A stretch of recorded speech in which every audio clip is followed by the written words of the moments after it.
Добрый вечер, уважаемые любители спорта. В эфире телеканалов «Якутия-24» и «Мамонт». Прямая трансляция из города Якутска, спортивный комплекс «Элей-Ботур», где все готово к старту второго полуфинального матча чемпионата Республики Саха-Якутия по хоккею с шайбой в зачет спартакиады по зимним видам спорта. Итак, сегодня встречаются сборные города Якутска и Нерюнгринского района. Эту трансляцию для вас будут комментировать я, Алексей Соколов, и Леонид Саксонов. Приветствуем вас. Добрый вечер, уважаемые друзья. Все, кто от мала до велика сегодня включил свои телевизоры на канале Якутия-24, телеканале «Мамонт», или смотрит нашу трансляцию на новомодных гаджетах, прошу всех не отключаться до самого конца, потому что сегодня нас ждет хоккей очень высокого уровня, и непонятно, как все закончится. Это второй полуфинал чемпионата Республики Саха-Якутия по хоккею в зачет, как уже Алексей сказал, четвертой спартакиады по зимним видам спорта. Ну что ж, давайте, наверное, представим составы команд. Леня, это право, наверное, предоставлю тебе. Пожалуйста, кто сегодня играет, кто где, как у кого заявлен, пока время есть. Давайте начнем с команды Нерюнгринского района. Номинально они сейчас хозяева. Итак, 25-й номер капитан команды Артем Вышеславцев, 17-й номер Антон Жданов, 13-й Ярослав Суворов, 16-й Данил Ветров, 8-й Дмитрий Раменский, 11-й Александр Куделя, 21-й номер Владимир Демченко, 10-й номер Валентин Яссыр, 18-й номер Владимир Горбатов, 15-й номер Рафаэль Исхаков, 5-й номер Александр Чернокнижный, 7-й Вячеслав Соболев, 19-й Дмитрий Маринюк, 9-й Владислав Пиугин, 23-й Сергей Суворов, и вратари 20-й номер Тимофей Кузьменко и 1-й Павел Митрофанов. Итак, у нас сейчас будет сбрасывание в центре поля. К составу команды Якутска вернемся чуть позже, наверное, да, к полному. А сейчас первые пятерки команд в центральном круге. Сборная Якутска начинает звено во главе с Сергеем Третьяковым, номер 72. По краям у него Владимир Хабузов и Денис Чудинов, номер 19. В обороне Руслан Исхаков, номер 5, и 52-й номер Юрий Захаров. В воротах у команды Якутск 20-й номер Генрих Рыданах. Встреча началась. Так, еще раз напомню, это полуфинальная встреча, второй полуфинальный матч. В первом победу держала сборная Мирнинского района, обыграв команду из Алдана. Да, и стоит отметить то, что тренер Нерюнгринского района Андрей Малышкин привез очень молодую команду на этот турнир. Очень много игроков 2003-2002 года рождения. Ну, так сказать, на перспективу, наверное. И данные молодые люди дали вчера очень достойный бой команде Мирнинского района, которая, буквально по возрасту их постарше, конечно, будет. Ну да, на самом деле матч вчера был, хоть и закончился с большим преимуществом Мирнинской. Так, Алексей, опасный момент возле ворот сборной Якутска. Ветров атаковал ворота. Руслан Исхаков. Перевод на Дениса Чудинова. Чудинов входит в зону, бросает и забивает. Якутск повел в счете. Денис Чудинов кладет шайбу в верхнюю девятку, в верхний дальний угол. Да, очень резвое начало команды Якутска. С момента вбрасывания прошла 1 минута 4 секунды. Собственно, Якутск показывает такой академический хоккей. И опять же, если вспоминать матч вчерашней Нерюнгринской сборной против Мирнинского района, парни молодые, бойкие, но немного не хватает, конечно. На хладнокровие, да, скорее всего, не хватает. Ну, да. Итак, у сборной Якутска второе звено во главе с Никитой Дружининым. По краям у него 96-й номер Вадим Цыкунов и 17-й номер Никита Кудряшов. В обороне 28-й номер Эдуард Дроздов. И вместе с ним сейчас 15-й номер Андрей Плахин. Там небольшая заминка какая-то у вратаря. Возникли вопросы у вратаря сборной города Якутска. Ну, судьи подъехали, вроде уладили. Все. Представим Нерюнгринский район, второе звено во главе с Владимиром Демченко сейчас. 15-й номер, также с ним Рафаэль Исхаков. И номер 18 Владимир Горбатов. Да, Рафаэль Исхаков сегодня играет впереди, я так понимаю. В защите Вячеслав Соболев. И 9-й номер Владимир Пиугин. Немножко перетасовал состав Андрей Малышкин на сегодняшнюю игру. Дроздов шайбой. Вбрасывает в зону Нерюнгинского района. Пиугин. Обратно на Соболева. Возвращает шайбу. И длинная передача вперед. Входит в зону сборной Нерюнгинского района и тут же бросок. Александр Куделя атаковал. У нерюнгинца по ходу смена происходит. Владимир Горбатов вышел на лед, 18 номер. Так, передача на Александра Чернокнижнего. Его встречает Владимир Хабузов. И Эдуард Дроздов входит в зону и бросает в сторону ворот Нерюнгинского района. Силовая тут борьба идет возле борта. И, видимо, будет удаление сейчас.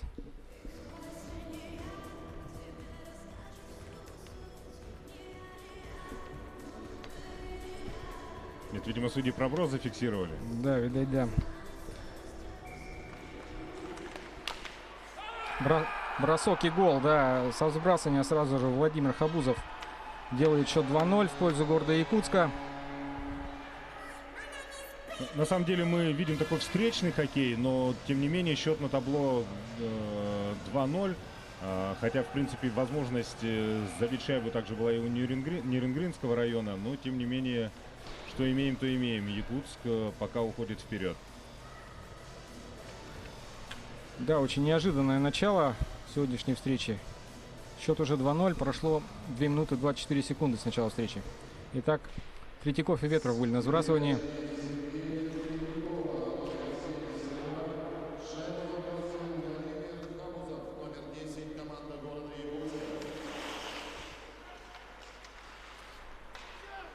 Сейчас шайбой Валентин Ясыр, один из самых опасных форвардов Нерюнгинского района. Так, у нас вот за воротами Генрих Рыданов отработал. Удаления там, конечно, никакого не будет. Руслан Исхаков вводит шайбу в зону, входит сам. Сейчас будет искать партнеров. Но здесь игрок Нерюнгинского района Ярослав Суворов навязывает его борьбу. Пиугин. Денис Чудинов не смог остановить шайбу на синей линии, но в зону она Нерюнгинской сборной вернулась. Ясыр пытается развернуться. Чудинов его прессингует.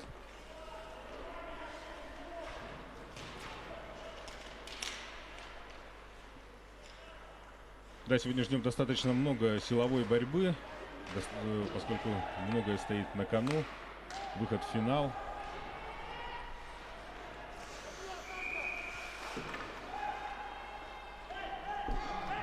Ну, вот так уже стычки мелкие начались, да, это Эдуард Дроздов и Валентин Ясыр немножко в углу повздорили, но Генрих Рыданов успокаивает своего партнера. Ну и что у нас? Нет удалений. Давайте, пока у нас небольшая пауза, я представлю судейскую бригаду. Обслуживают сегодняшний матч судейская бригада в составе главного судьи Ильи Новгородцева, который, к слову, прибыл из города Хабаровска специально, чтобы работать на этих матчах. Ну и линейные судьи Евгений Калинин и Николай Регуш. Все судьи Федерации хоккея России. Вот и ответ Нерюнгринского района. Да, пока мы объявляли судьи, Александр Куделя делает счет 2-1. Ассистировал ему, по-моему, Антон Жданов. Также со сбрасывания было выиграно, и буквально сразу последовала передача на пятачок, где открылся великолепно Александр Куделя. Ну и данная шайба послужила, скорее всего, такой причиной меньшинства первого. Денис Чудинов отбывал наказание. Ну, собственно, он уже на скамейке запасных. Так, сбрасывание состоялось в центре площадки. Хоккеисты Нерюнгинского района сейчас были с шайбой. Вышеславцев закидывал туда на Куделю, да. Жданов переводит шайбу. Бросок. Это атаковал ворота Александр Чернокнижный. Генрих Рыданов с броском справился. Чернокнижный, ну, с шайбой. Куделя бросает. Эдуард Дроздов блокирует бросок. Жданов. Кудряшов пытался отбороться. Да, немножко здесь сумбур произошел в зоне сборной города Якутска. Тем не менее, Нерюнгрин бросок продолжает с острого атаковать. угла, да, сейчас произошел. Ну, Генрих Рыданов на месте и все контролировал. Кудряшов по левому флангу входит в зону. Оставлял Цыкунову шайбу, бросок и гол. Да, ну, немножко курьезный, да, гол, но... Не справился вратарь здесь, все-таки надо сказать. И сборная Нерюнгри сразу же происходит смена вратаря. Да, вместо Павла Митрофанова сейчас в игру выйдет Тимофей Кузьменко, номер 20. Вот бросок Вадима Цыкунова. По-моему, да, здесь без рикошета было. Сейчас вот посмотрим. Цыкунов бросает. Да, не смог в ловушке зафиксировать Павел Митрофанов эту шайбу. Хотя чистый лед был, пространство было открыто, но... Звено Сергея Третьякова вышло на лед у сборной Якутска. Да, вот здесь вот у Нерюнгинского района немножко перестановки. Опасный еще момент, это Сергей Третьяков атаковал вместе с Ветровым. И играет как раз таки Ясыр. И, я так понимаю, сегодня вместе с ними будет играть 13 номер. Это Ярослав Суворов.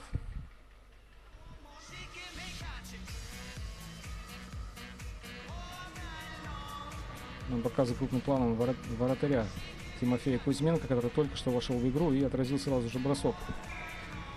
Ну, Леонид, я думаю, сегодня мы увидим достаточно большое количество шайб в воротах соперников. 5 минут прошло, уже 4 шайбы побывали в воротах. Тем, собственно, и будет интересен этот матч. Полностью согласен, да. Ну, тут не надо сейчас недооценивать Нерюнгинский район. Они вчера тоже проиграли Мирному 3-0, но сделали счет в конце первого периода 3-2. И даже могли сравнять счет. Дмитрий Миренюк был с шайбой. Переводит на правый край на Александра Чернокнижного. Тот вводит шайбу в зону города Якутска. Исхаков с шайбой. Против как раз таки своего брата Руслана. Рафаэль младший Руслана, да, он играет за сборную Нерюнгинского района. А, соответственно, Руслан Исхаков играет за сборную города Якутска. Такое интересное противостояние двух братьев. Ну, разница в возрасте, судя по протоколу, у них 14 лет. Посмотрим, чья возьмет. Старшего или младшего сегодня. У сборной Якутска звено Никиты Дружинина. А на точку у нерюнгинцев встает Александр Куделя. Вместе с ним, еще раз напоминаю, играет Артем Вышеславцев и Антон Жданов.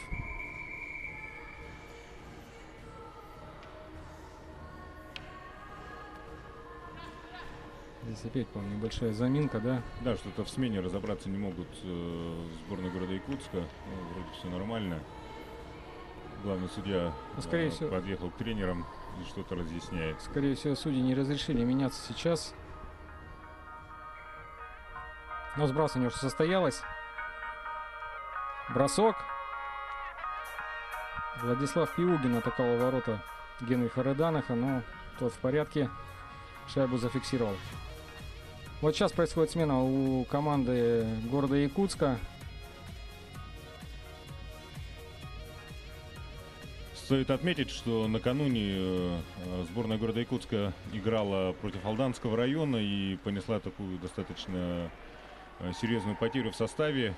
Из-за травмы сегодня матч пропускает, да, в принципе, весь турнир уже пропустит Яков Сандаков, один из лидеров сборной города Якутска.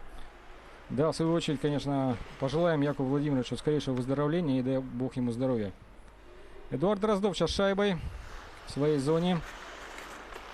Сборная Якутска будет сейчас раскатываться. Плахин возвращает шайбу Дроздову. Длинная передача на Кудряшова, да, но здесь вот уже нерюнгинцы караулили его. И Пиугин спокойно забирает шайбу в своей зоне. Передача на Ярослава Суворова. Снова Пиугин шайбой. Так. Ясыр ходит шайбой в зону. За воротами. Ищет партнера. Находит. Да, шайба сошла с крюка у Дмитрия Мирюнюка. Итак, контратака. Чудинов пронесся по правому флангу. Обладает очень высокой скоростью Денис. Чернокнижный бросок. Генрих Рыданов отбивает шайбу в угол. Ясыр. Ну, я прошу обратить внимание вот на этого молодого человека под 10 номером. Также он обладает очень высокой скоростью, техничный игрок. Так, возможно, выход... Нет, 2-2 выходят. Контратака Нерингри. Суворов бросает, да, очень опасно, кстати, бросил. Но Генрих Иданов, по-моему, контролировал данную ситуацию. Так, Кудряшов, у нас контратака. Кудряшов пойдет сам, скорее всего. Бросок.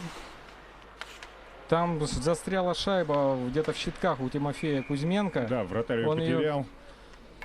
Не сразу, да, понял, где она, и помог защитник сборной команды Нерингри и вытащил ее из-под щитка. Она, по-моему, туда даже намеревала провалиться, наверное, в ворота. Сейчас посмотрим. Вот здесь вот. Да, вот она ползла. И на щитке да, сверху да, лежит. да. И Пиугин потом уже выбил шайбу. Генрих Рыданов играет клюшкой на Кудряшова. Дроздов шайбой. Ох, какой жесткий силовой прием от Рафаэля Исхакова. Все в рамках правил. Да, это Вадим Цукунов сейчас оказался на льду. Ну, таких моментов будет много, наверное, да, Алексей, по сегодняшнему матчу? Да, я еще раз повторюсь, слишком много на кону. Выход в финал чемпионата республики, поэтому эти сборные друг друга прекрасно знают. Ежегодно они встречаются на льду. Последний чемпионат, официальный чемпионат республики проходил 2 года назад в городе Нерингри. Тогда победу одержала сборная города Якутска. Ну, по понятным причинам, в прошлом году, за неделю до чемпионата эти соревнования были отменены, пандемия. Но вот сегодня у ребят... опять возможность выяснить отношения. Проброс. Сбрасывание будет сборной в зоне Нерюнгинского района. Ну, данное противостояние, оно же не только на взрослом уровне, да, и дети также ездят постоянно друг к другу, соревнуются. Ну да, тем более сейчас железнодорожное сообщение позволяет более безопасно и более чаще в разные сезоны организовывать поездки детей сюда, в Якутск или наоборот в Нерингри. Опасный момент был до часов ворот Нерюнгинского района. Подставлял клюшку Денис Чудинов после броска Руслана Исхакова. Вячеславцев 2-1. подхватывает шайбу в средней зоне, бросок, и Генрих Рыданов спасает команду города Якутска сейчас. Очень хорошо сыграл. Ну, нападающий решил сам бросить, поскольку партнер был крыт защитником.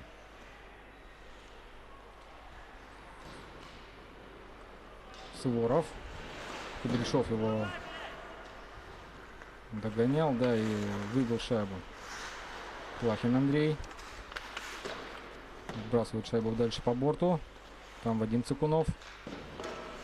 Ветров его прессингует активно. И это дает свои плоды. Да, шайба до Суворова чуть-чуть не добралась. Дружинин. Дружинин оставляет, да, Цыкунову. Бросать, наверное, будет Вадим выше ворот. Кудряшов за воротами борется. Кудряшов очень техничный игрок. Может накрутить один в один. Ну и, кстати, один из самых молодых в составе сборной города Якутска. Никита Дружинин шайбой. Плахин Андрей. Да, просто пока вбрасывает шайбу в зону сборной Нерюнгинского района. Ну, встречный хоккей мы видим. На самом деле это только может радовать наших телезрителей. Никита Кудряшов за воротами. Передача на пятачок. Там Вадим Цыкунов навязывал борьбу. Владислав Пиугин шайбой. Наверное, будет входить в зону сам. Да, так и есть. Не было ли здесь... Это удаление. И сейчас Денис Чудинов, да, на льду. очень жестко сыграл против него Владимир Горбатов. Да, и Денис сейчас держится за Кстати, ногу. за удар в колено, наверное, могут и побольше дать, да? Да, это удар колено в колено практически был. Да не практически, он так и есть. Просто Денис чуть меньше ростом, чем Горбатов.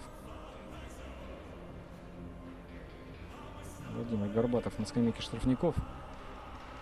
Нет, 2 минуты пока дают. 2 минуты. Денис Чудинов отправляется на скамейку запасных. Да, прихрамывает. Но мы надеемся, что травма обойдет его стороной в этом моменте. Да, я хотел бы отметить то, что сборная города Якутска начала игру в два звена. То есть мы пока не видели третье звено команды. Там третья тройка которая раньше выходила в предыдущих матчах. Но сейчас вот появился у Якутска 13 номер. Это Денис Гайдамака. Номер 18, команда Нерюнгринского района. Денис обладает очень хорошим броском. Я думаю, на большинстве как раз это скажется. Сейчас его выведут. Если не ошибаюсь, Денис в свое время играл в системе Металлурга. Поэтому должен проявить свой опыт. Да, Новокузнецкого Металлурга. Хабузов шайбой. Передача на Захарова. Входит в зону. Спокойно защитник города Якутска. Рафаэль Исхаков шайбу выведет, наверное, из своей зоны. Но нет, Третьяков Сергей ее перехватывает. Руслан Исхаков. Надо переводить на Сергея. Сергею тоже хороший бросок. Бросок Гайдамака. Нет. Здесь Тимофей Кузьменко все контролировал. А вот, да. Как раз таки мы угадали, Денис Гайдамака. Замыкает эту... Там, по-моему, даже не передача, а отскок от вратаря был. Но, тем не менее, Денис Гайдамака оказался в нужное время в нужном месте и делает счет 4-1. Да, там Владимир Хабузов набрасывал на ворота, по-моему. Сейчас посмотрим. Вот тут у Дениса был один момент. Вот тут борьба. Вот, да, Владимир сейчас будет выходить. Да, он пытался, по-моему, сам бросить, да, но... Да нет, это была передача, скорее всего. Шайба никого по пути не задела. Ну, в общем, счет 4-1. 11 минут 3 секунды сыграно в первом периоде. С передачей Владимира Хабузова, номер 10, шайбу забросил Денис Гайдамака, номер 13, команда города Якутска. Но Якутск продолжает атаковать. Никита Дружинин входит в зону, да, искал передачей Вадима Цукунова. Ветров.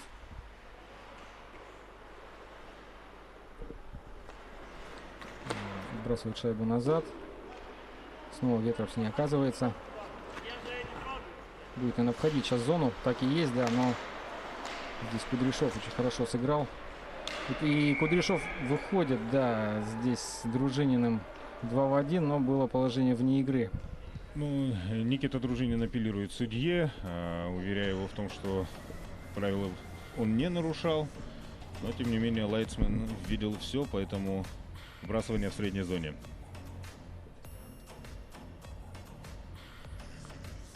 О чем, интересно, беседует главный судья и Тимофей Кузьменко. Так, на сбрасывании были Третьяков и Владимир Демченко. Хабузов сбрасывает шайбу в зону. Передача на Дмитрия Ранецкого была. Руслан Искаков борется с шайбой в углу. И очень жестко, да, пытался Демченко против него сыграть.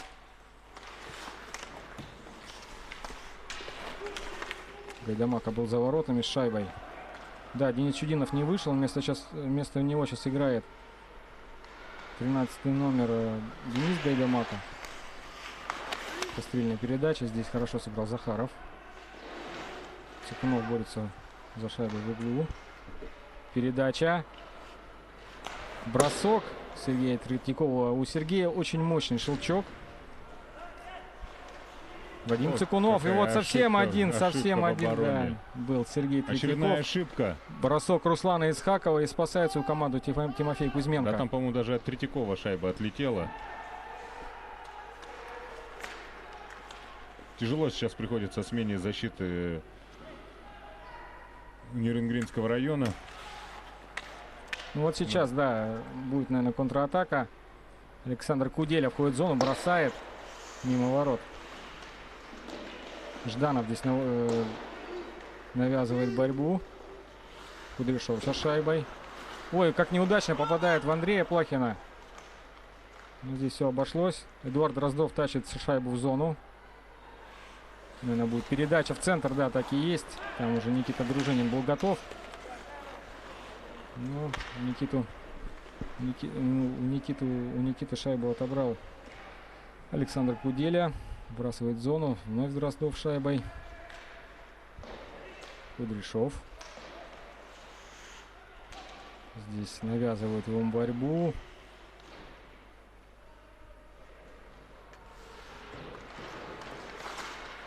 Опасный отскок. Ясыр бросает поворотом. Эдуард Дроздов сейчас с ним работает, и будет удаление. Это толчок на борт.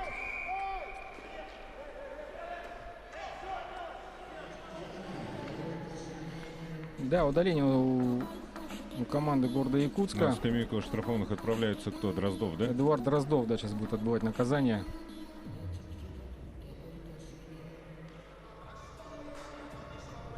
Ну, сейчас посмотрим за этим моментом. Да, вот здесь была борьба, и вот раз, и вот два.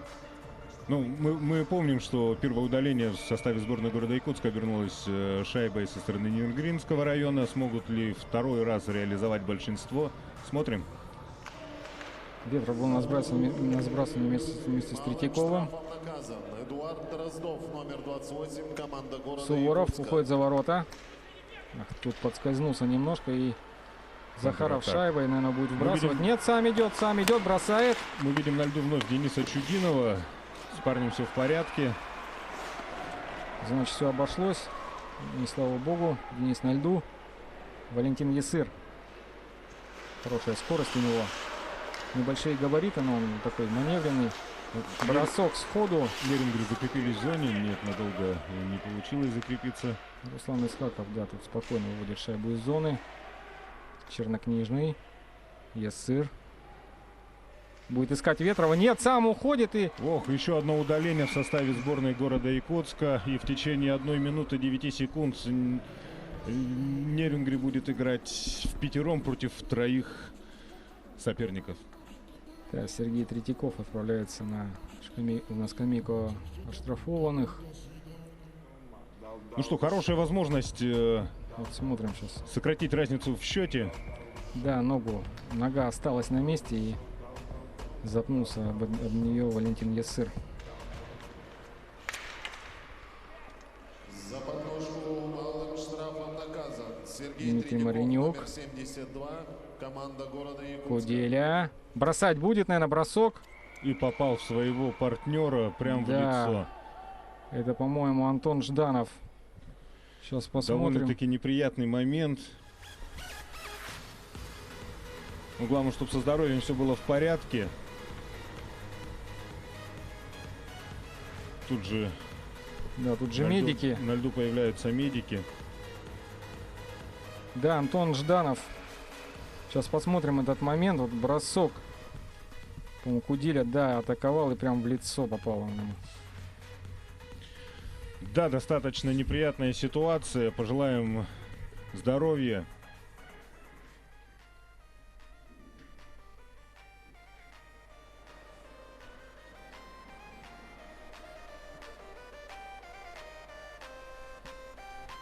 Да, сейчас медики оказывают помощь Антону Жданову. Да, будем надеяться, что с ним будет все в порядке. Сбрасывание переносится в среднюю зону.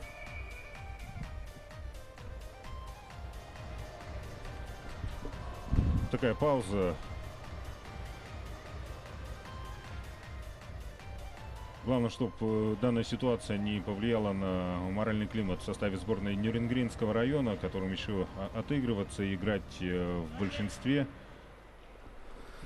Брас не состоялось. Валентин Ясыр сейчас шайбой. Еще одно удаление в составе сборной города Якутска за подножку. Ярослав Суворов на Мирюника. Мирюник на противоположный фланг. Чернокнижный. Ясыр. Ну, наверное, обострять, наверное, надо. Вот передача на Мирюника, да, но сошла с крюка. Судьи останавливают Шайба встречу, и Дмитрия. сейчас очередное удаление. На самом деле, Леонид, вот как раз-таки то, о чем я в самом начале говорил, сборная Нюрнбергского района, такие достаточно молодые ребята, которые активно навязывают борьбу, и игроки сборной города Якутска периодически просто за ними не успевают, и мы видим 3 удаления подряд. Ну, как раз-таки и в вчерашнем матче против Мирного, примерно в это время Нюрнберги забили Дружинин, номер 2 90, команда ответных, города Якутска. две ответные шайбы. Ну, тем не менее, Мирнинскому району удалось погасить этот пыл молодых резвых парней из Нюрнбергского района. Посмотрим, смогут ли это сделать сборная города Якутска. Сейчас, да, был интересный момент. После броска Рафаэля Исхакова Генрих Рыданов как подождал немножко. Сейчас вот судья ему делает небольшое замечание, то что он сразу не накрыл шайбу, а ждал защитника долго.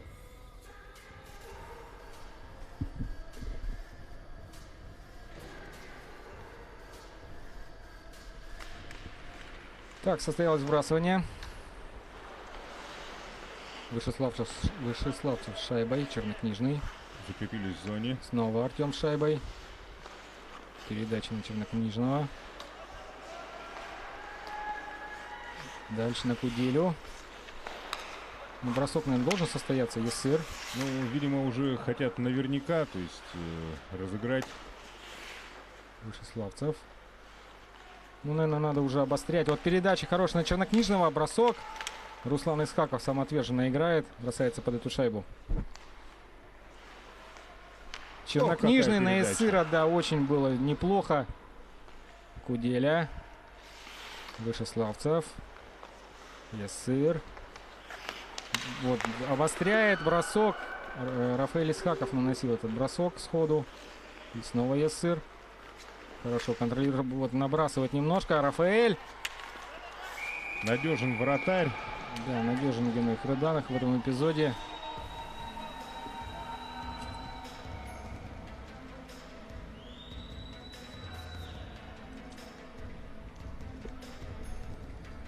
Смена состава сейчас нет, только поменялись как раз таки хоккеисты города Якутска.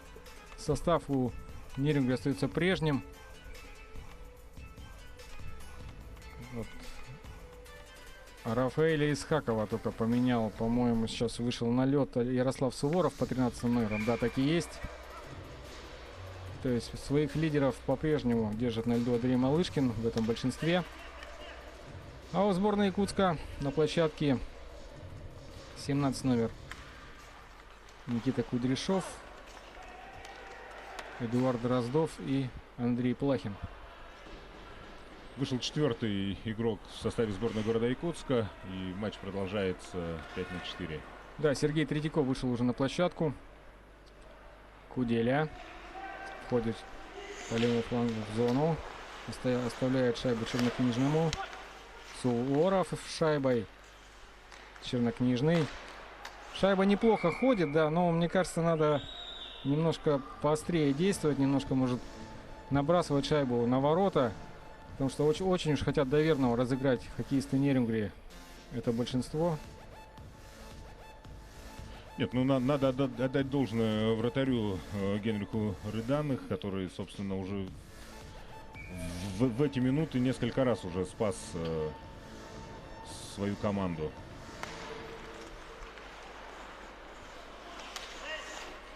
Вышеславцев шайбой. Пилугин. Сменился чернокнижный. Пилугин вышел вместо него. Вышеславцев входит за ворота. Да, там встречает его Дроздов. Передача. Суворов. Вот бросок по воротам. И снова Генрих Рыданов на высоте. Ветров отбирает шайбу. Опасный момент. Щитком отбивает вратарь. Шайба уже катилась в ворота. Да, успевает дотянуться. Эдуард Дроздов выводит шайбу из своей зоны.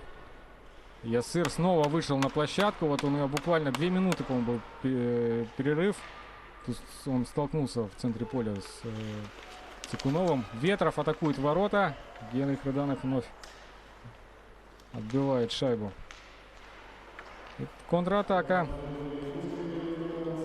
Команда Якутска. Дружинин технично сейчас бросал в сторону ворот команды Нерюнгинского района. Ветров шайбой. Наверное, сам пойдет. Нет, оставил на Есыра. Есыр вновь уходит от игрока сборной города Якутска. Бросок не получился у него. Кудряшов сейчас шайбой в зоне. Есыр снова. Мне кажется, наелись немножко, да, молодые игроки Нерюнгинского района. Суворов. Бросок. Подставил клюшку Юрий Захаров и шайбу Генриха Рыданаха. Ну, чуть больше минуты остается до конца первого периода. Да, мы, наверное, еще раз отметим вратаря команды города Якутска. Вот смотрим сейчас бросок Суворова. Да. Захаров ключку подставляет. Сбрасывание в зоне команды города Якутска. Захаров. Чудинов входит в зону по левому флангу. Демченко перехватывает шайбу. Но Захаров бросок, и уже на высоте Тимофей Кузьменко. Надо сказать, что Юрий Захаров прибыл специально из Москвы, если я не ошибаюсь, в состав сборной города Якутска. Уроженец, воспитанник хоккейного клуба «Полярные волки». Сейчас играет, Леонид, наверное, подскажет, где сейчас играет Юрий Захаров. Или с профессиональным хоккеем он уже все. Ну, я сейчас не подскажу, давайте в перерыве, наверное, уточним этот момент. Да, Юрий Захаров прибыл буквально недавно, он пропустил, кстати, первый матч команды города Якутска.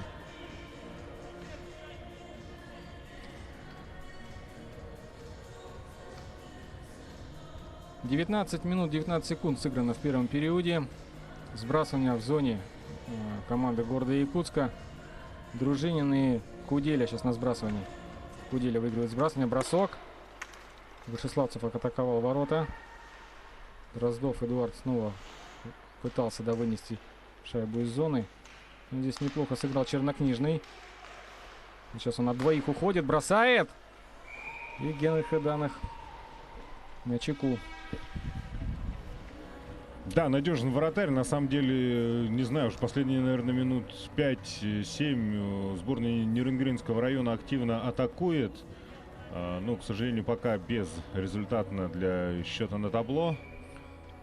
Там был небольшой рикошет от Эдуарда Дроздова, и шайба чуть-чуть в угол туда падала. Но вратарь сборной Якутска ситуацию контролировал. Ясыр стоит на сбрасывании с Никитой Дружининым.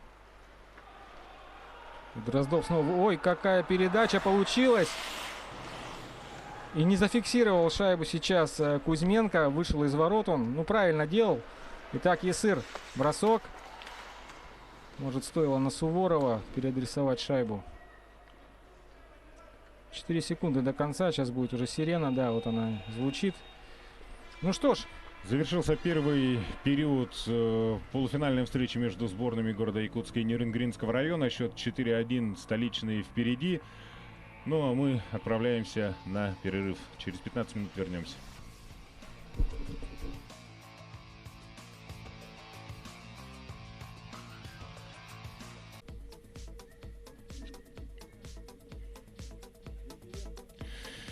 Итак, мы вновь возвращаемся в Ледовый дворец Лейботур, город Якутск, где встречается в полуфинальном матче чемпионата республики Саха-Якутия по хоккею с шайбой в зачет спартакиады по зимним видам спорта сборные города Якутска и Нерюнгринского района. После первого периода счет на табло 4-1 ведет впереди пока сборная города Якутска. Итак, у нас на арене заканчиваются технической неполадкой, и с минуты на минуту мы начнем второй период. Но я еще раз напомню, что в этом чемпионате принимает участие 8 команд. Команды были поделены на 2 группы. В группе А соревновались Якутск, Алданский район, Усть-Алданский и Хангаласский районы. Ну и первые 2 места, соответственно, заняли город Якутский, Алданский район. В группе Б Мирнинский район, Нерюнгринский район, Намский район и Мегино-Кангаласский район. Здесь первые 2 места заняли Мирнинский и Нерюнгринский районы. Именно эти команды получили право выйти в полуфинал. Ну и, собственно, продолжить борьбу за золото чемпионата. Я напомню, что первый матч между командами Мирнинского и Алданского района закончился в пользу гостей из алмазной столицы. Мирнинские хоккеисты оказались сильнее алданских. Ну и, собственно, сейчас, в ближайшие 2 периода, мы должны будем понять, кто станет их соперниками по финалу. Ну а проигравшие команды завтра в 11:30 выйдут на лед для того, чтобы оспорить бронзу чемпионата. Да, мирницы действительно сейчас ждут своего соперника по финалу. кто это будет, либо команда города Якутска, либо Нерюнгринского района. Совсем скоро у нас возобновится второй период этого увлекательного матча. Также вас призываю никуда не отключаться и досмотреть трансляцию до конца, потому что все может повернуться еще как угодно. Счет 4-1. Сейчас будет начало второго периода. Ну, я бы не сказал, что счет по игре. На самом деле у сборной Нерюнгринского района было достаточно большое количество моментов. И здесь надо отдать должное вратарю сборной города Якутска Генриху Рыданных, который неоднократно сегодня выручал свою команду. Да, Генрих отстоял первый период, конечно, на высочайшем уровне. Спасал свою команду. Ну, надо отметить тоже Тимофея Кузьменко, да? Он вошел в игру по ходу встречи, заменил в воротах Павла Митрофанова и тоже весьма неплохо сыграл. Ну да, он пропустил одну шайбу, находясь в игре. Так, у нас последнее, по-моему, подготовительное мероприятие сейчас. И игра возобновится.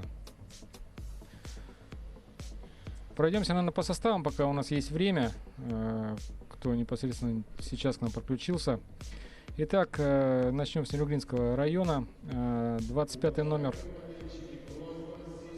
Артем Вышеславцев, 17 номер Антон Жданов, 13 Ярослав Суворов, 16 номер Данил Ветров, 8 Дмитрий Раменский, 11 Александр Куделя, 21 Владимир Демченко, 10 Валентин Ясыр, 18 номер Владимир Горбатов, 15 номер Рафаэль Исхаков, 5 Александр Чернокнижный, 7 Вячеслав Соболев, 19 Дмитрий Маринюк, 9 Владислав Пиугин, 23 Сергей Суворов и вратари 20 номер Тимофей Кузьменко и Павел Митрофанов номер 1. Главный тренер команды Нерюнгринского района Андрей Валерьевич Малышкин. Сборная команда города Якутска представлена в следующем составе. Номер 19 Денис Чудинов, 14 номер Яков Сандаков, 10 номер Владимир Хабузов, 96 номер Вадим Цыкунов, 90 Никита Дружинин, 17 номер Никита Кудряшов, 87 Дмитрий Ефремов, 13 номер Денис Гайдамака, 11 номер Владимир Хисамудинов, 72 Сергей Третьяков, 5 капитан команды Руслан Исхаков, 28 Эдуард Дроздов, 15 номер Андрей Плахин, 52 Юрий Захаров, 71 Антон Карпов и вратари 20 номер Генрих Рыданых и 80-й Владислав Протодиаконов. Главный тренер команды города Якутска Фаткулин Константин Михайлович. Я напомню тоже состав судейской бригады. Судейский матч обслуживает судейская бригада в составе главного судьи Ильи Новгородцева, который специально прибыл в Якутск из Хабаровска, чтобы обслуживать данные матчи. Надо отдать должное организаторам этих соревнований. Они ежегодно на такие крупные турниры приглашают, так скажем, нейтрального судью, который, собственно, следит за тем, чтобы не было предвзятого отношения с той или с другой стороны. Поэтому, по крайней мере, те матчи, которые отработал уже Илья Новгородцев, собственно, без претензий, так сказать, к главному арбитру этих соревнований.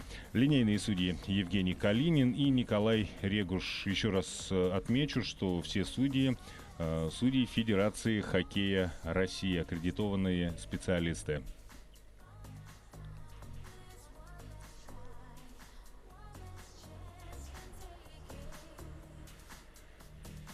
Так, у нас пауза опять немного затягивается. Как раз таки главный судья проверяет качество тех работ, которые были проведены во время перерыва. Подытожим, наверное, первый период, да. Счет открыли столичные хоккеисты. Также его удвоили, но потом команда Нерюнгри счет сократила. Было 2-1. Дальше также две шайбы побывали в воротах Нерюнгринского района. И счет 4-1. Но тут не надо обольщаться столичным хоккеистам. Все-таки концовку, да, Алексей, ты, наверное, согласишься, была такая затяжная борьба, и у команды Нерюнгринского района было даже преимущество. Да, это преимущество действительно было, и отчасти оно было обусловлено тем, что 3 удаления подряд схватили сборная города Якутска, но, к сожалению, Нерюнгринская сборная не смогла этим воспользоваться. Хотя первую и пока единственную шайбу они как раз-таки в самом начале матча забили после удаления одного из игроков сборной города Якутска. Ну, я думаю, во время перерыва ребята сделали выводы, тренерский штаб довел до них свою позицию. Ну и сейчас будем смотреть.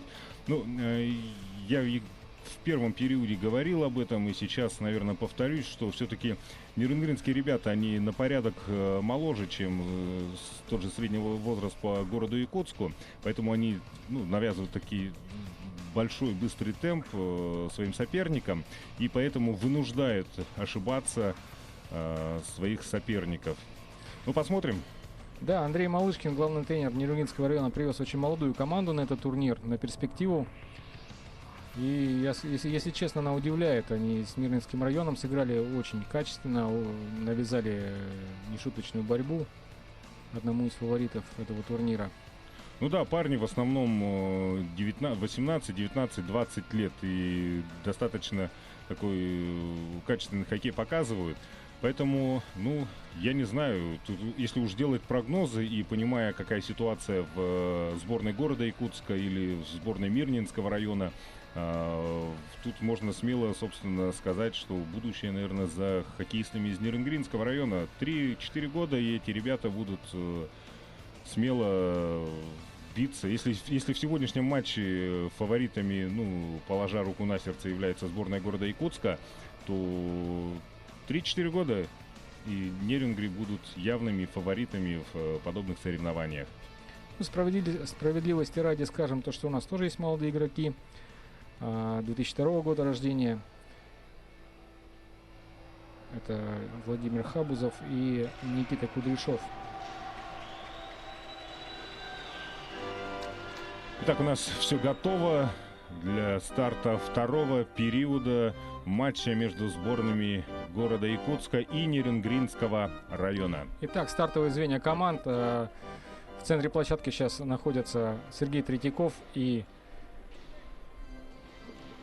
11 номер Александр Куделя. Куделя выигрывает сбрасывание. Третьяков. Вместе с ним играет по краям Владимир Хабузов и 19 номер Денис Чудинов. В обороне 5-й Руслан Искаков и 52-й номер Юрий Захаров. У команды Нерюнгринского района в задней линии играют Дмитрий Маринюк и 7-й Вячеслав Соболев. И в нападении Артем Вышеславца 25-й номер, Александр Куделя 11-й. И вместе с ними сейчас вышел 13 номер Ярослав Суворов. 18 номер Владимир Горбатов. Итак, город Якутск в атаке. Сейчас Суворов шайбой. Да, какие-то изменения в составе Нерюнгинского района. Не, пересменка просто идет. Уже Ветров на льду. 16 номер. Руслан Исхаков отправляет шайбу по борту. Она приходит к Ветрову. Бросок. И вновь Генрих Рыданок на высоте. Ну, честно говоря, и бросок такой был бесхитростный, прям во вратаря. Хотя, в принципе, и территория позволяла, и время. Можно было бы что-нибудь придумать поинтереснее, конечно. Да, прям во вратаря действительно бросил Ветров. У города Якутска второе звено. Плахин Андрей, номер 15, 28-й Эдуард Дроздов. И в нападении 96-й Вадим Цикунов, 90-й Никита Дружинин. И вместе с ними выходит Никита Кудряшов под номером 17. У нерюнгринцев 16 номер в центре Данил Ветров. 10 номер Валентин Ясыр. И вместе с ними, я так понимаю, сейчас вышел как раз-таки 13 номер Ярослав Суворов. Опасно. Цикунов выходил на голевую позицию из-за ворот. И в игре Тимофей Кузьменко.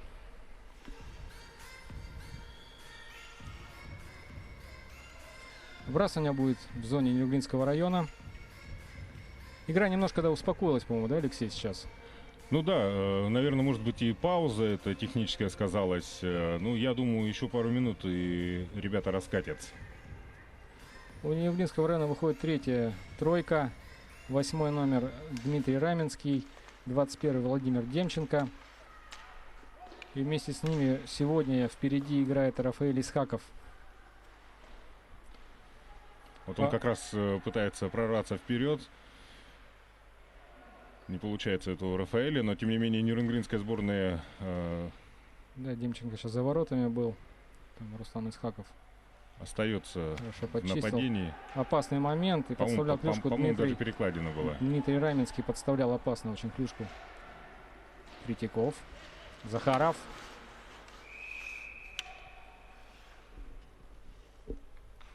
Тимофей Кузьменко прижимает шайбу ко льду. И сбрасывание вновь в зоне Нерюнгринского района.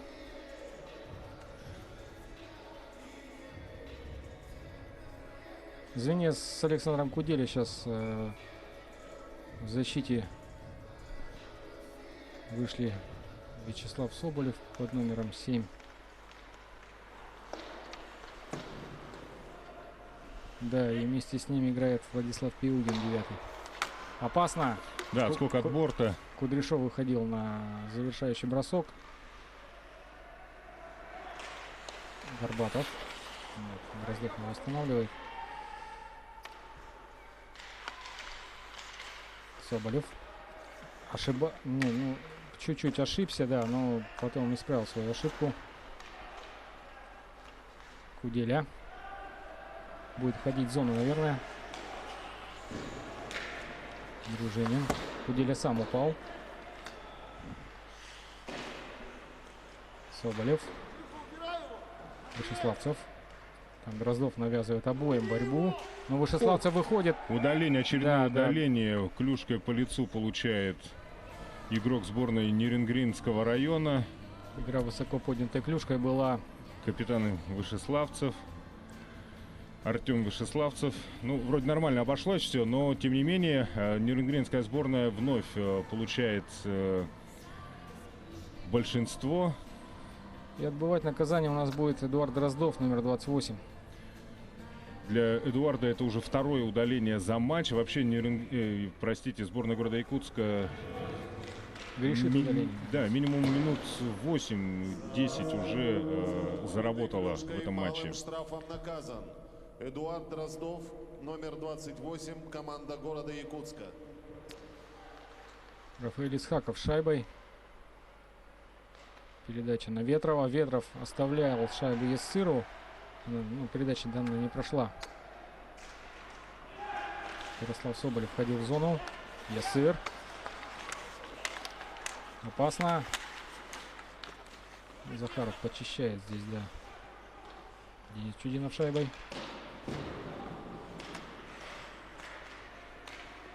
Ессыр опять. Выходит шайба из зоны. Денис Чудинов к ней устремляется. Пойдет дальше. Да, уходит. Пытался обыграть Чернокнижного, но... Надежно сыграл защитник. Да, Александр не поддался на эту уловку. Сейчас будет сам ходить в зону, наверное. Нюрнбергцам, наверное, надо встать в зоне все-таки. Остается 56 секунд большинства. Собственно, что они и делают. Закрепились в зоне. Сейчас Ессыр. Передача на Рафаэля Исхакова.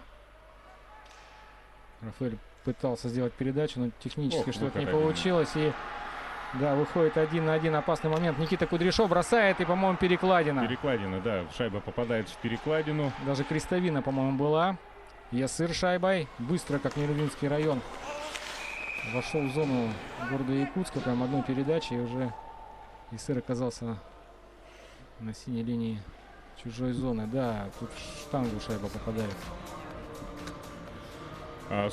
Главный судья просит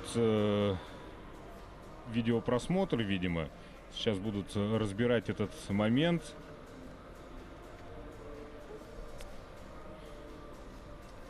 Момент со штангой, наверное, сейчас будут смотреть, да.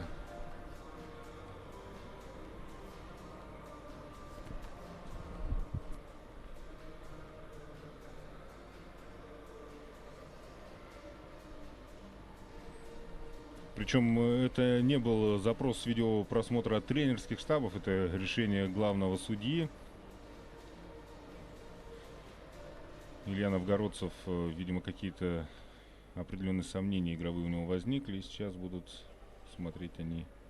В динамике, наверное, он не успел, да, углядеть за этим моментом. И сейчас технологии нам позволяют и судье тоже посмотреть момент со всех ракурсов. Вот давайте посмотрим. Сейчас будет бросок Это как раз таки, да, Никиты смотрит. Кудряшова. Вот, да. Ну, тут Видно. штанга здесь. Штанга спасает ворота Нерюбинского района.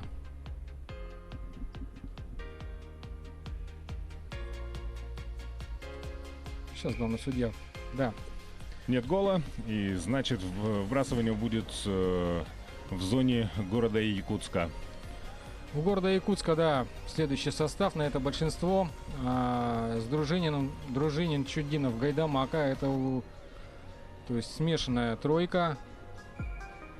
Точнее, это меньшинство, да. И Андрей Плахин вместе с ними.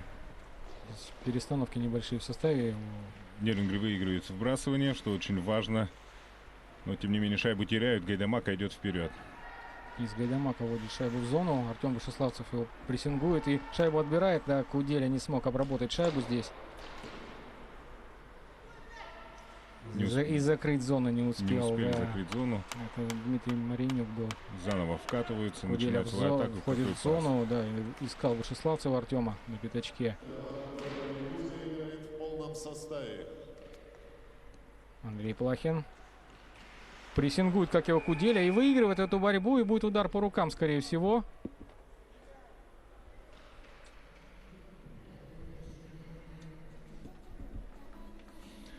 Да, Александр Куделя отправляется на скамейку оштрафованных. И тип- Да, Куделя отправляется, оказывается, на скамейку оштрафованных. Видать, он не по правилам атаковал Андрея Плахина.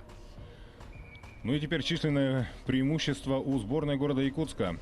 Да, у сборной города Якутск сейчас будет большинство. На площадке звено Никиты Дружинина. Дружинин, Кудряшов, Цикунов. И в защите Захаров и Руслан Исхаков. Соперника клюшкой. Малым штрафом наказан. Александр Куделя, номер 11. Захаров за воротами. команда Нерюнгринского Кудряшов района. входит в зону. Ну, будут расставляться, скорее всего, игроки из сборной города Якутска. Цикунов шайбой. Дружинин. Шайба сходит с крюка у него. Ну, здесь куча времени, чтобы подумать. Ясыр его как бы обозначает прессинг сейчас. Стали квадратом игроки сборной Нерюнгри. Исхаков подключается. Цикунов. Дружинин. Цикунов снова. Ищет Кудряшов. Вот он бросок. Опасный бросок рядом со штангой. Шайба проходит. Исхаков, к сожалению, не смог закрыть зону. Передача на Кудряшова. Сейчас, наверное, Никита будет сам входить. Так и есть. Бросок с неудобной руки. И на месте Тимофей Кузьменко. Снова Кудряшов шайбой. Оставляет шайбу Захарову. Наброс на ворота. Там на пятачке закрывал видимость Кузьменко Вадим Цикунов. Еще 48 секунд в меньшинстве играть нерюнгринской сборной.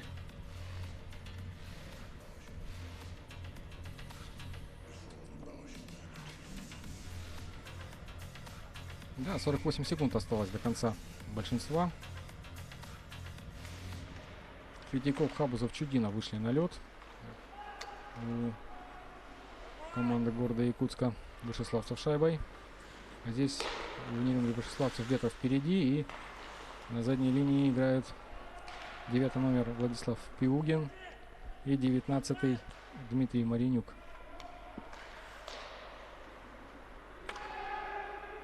Выбрасывают хоккеисты Нерюнгри шайбу своей зоны. Ветров здесь поборется, наверное. Дроздов шайбой. Ну, достаточно хорошо нерюнгринская сборная сейчас убила время своего меньшинства. 10 секунд до выхода Кудели. Хабу заходит в зону. Ищет передачи. Чудинов подключается. Чуть-чуть сошла с крюка шайба. Эдуард Дроздов. Хабузов возвращает шайбу Дроздову. Его прессингует опять Куделя. Вот вышел со скамейки штрафников только что Александр.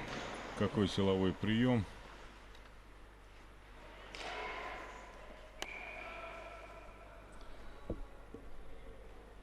Да, у нас положение вне игры, по-моему.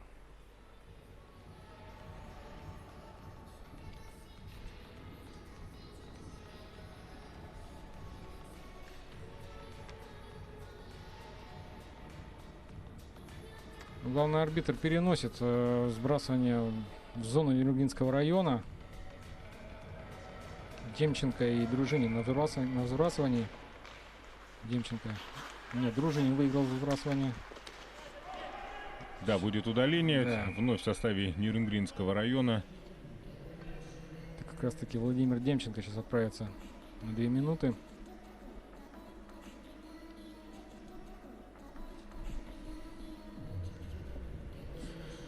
Ну что, если мы говорили, что в первом периоде наиболее грязную игру показывали игроки команды города Якутска, то сейчас мы видим обратную картину. Второе удаление подряд получают нерюнгринские игроки. Ну, звено Никиты Дружинина, точнее, она осталась на льду. Куделя сбрасывание не выиграл. И нерюнгинцы выбрасывают шайбу из зоны. Владимир Демченко, номер 21. Юрий Захаров ищет, кому отдать. Подключает Вадима Цикунова по левому флангу. Чернокнижный вступает в борьбу с ним. Дроздов. И снова наброс на ворота, но там никого не было. И Тимофей Кузьменко спокойно забирает шайбу.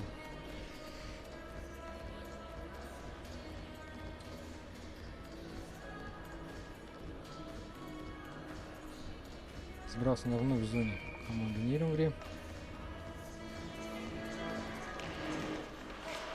Куделя вновь выигрывает сбрасывание. Пиугин выбрасывает шайбу из зоны, но здесь Захаров закрывает ее. Цикунов, Захаров. Ищет, кому отдать. Передача на Дроздова. Захаров. Вадим Цикунов шайбой.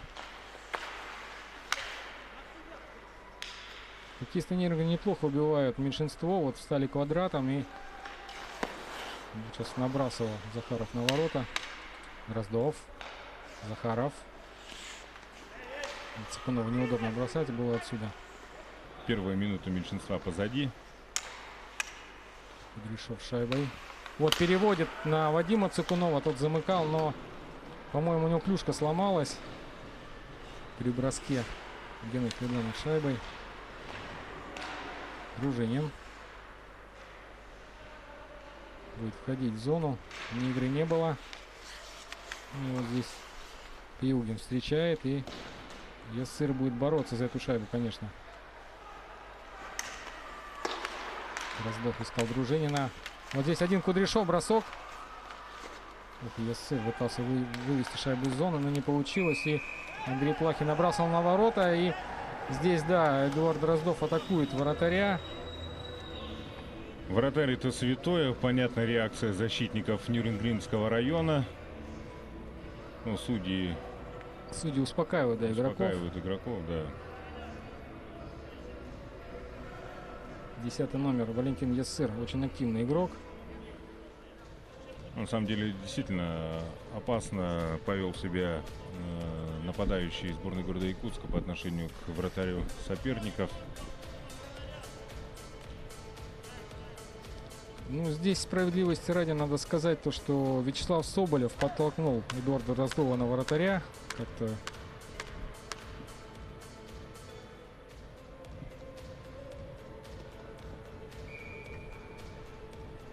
вбрасывание в зоне Нерюнгинского района.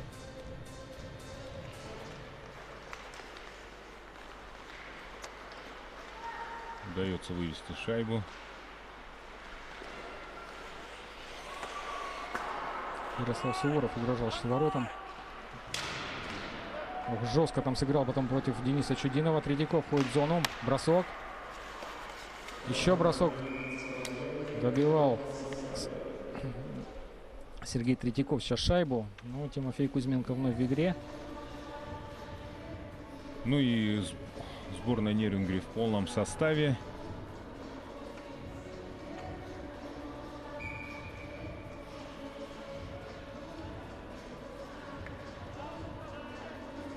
Вообще без голевой период у нас пока.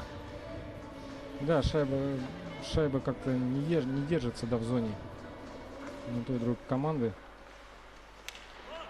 Захаров, Хабузов. Рафаэль Исхаков был шайбу подобрать. Куделя.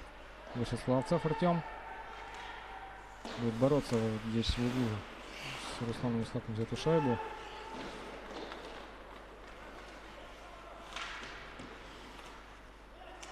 Тут уже Рафаэль Исхаков.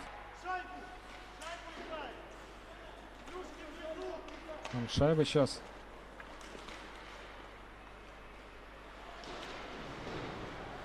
Не дают пройти.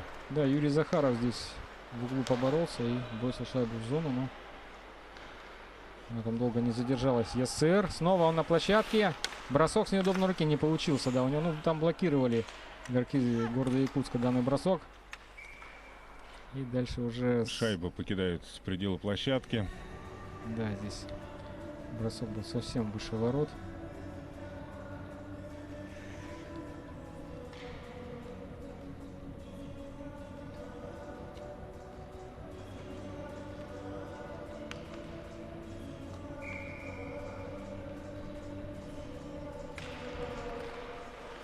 Дружинин вновь выигрывает сбрасывание. Дроздов.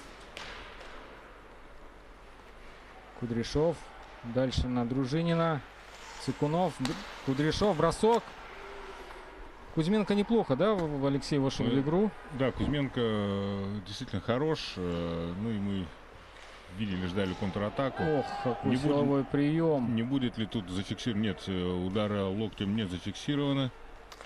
Это Владислав Пилугин встретил Вадима Цыкунова. И он же сейчас бросал поворотом. Опасно, но шайба выше полетела. Ветров. Ясыр снова. Наброс, опасный наброс. Там, по-моему, Генрих не видел шайбы. Вот она сейчас у него там под щитком. Гол! Гол. Это, по-моему, Ветров все-таки шайбу заталкивает в ворота.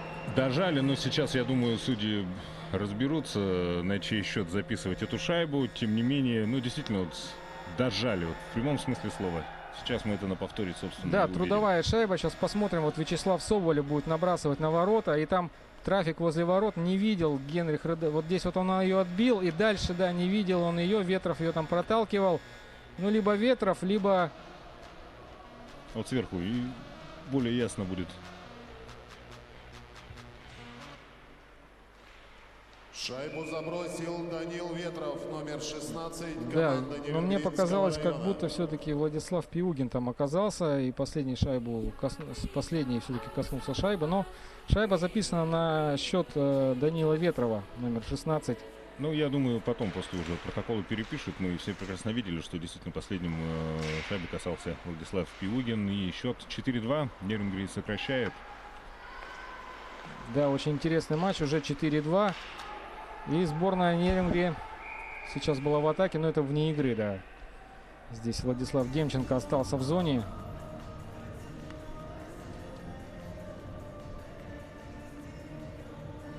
Вот это все-таки пауза, она пошла на пользу команде Нерюнгринского района. Игра как-то успокоилась, и сейчас они вновь под конец, ну, к середине периода перехватывают инициативу. Куделя с Третьяковым были на сбрасывании. Вышеславцев должен входить сейчас в зону, бросает сразу. И Генрих Рыданых ловит шайбу в ловушку. Ну, на самом деле, если так уж говорить, тогда тут возникает вопрос, хватит ли сборной города Якутска на третий период.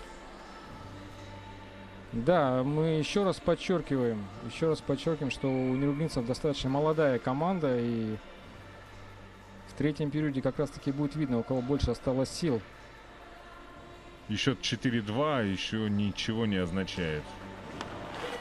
Куделя выиграл сбрасывание, сразу бросил, по-моему. Так, Эдуард Дроздов и здесь Рафаэль Исхаков немного сцепились на пятачке.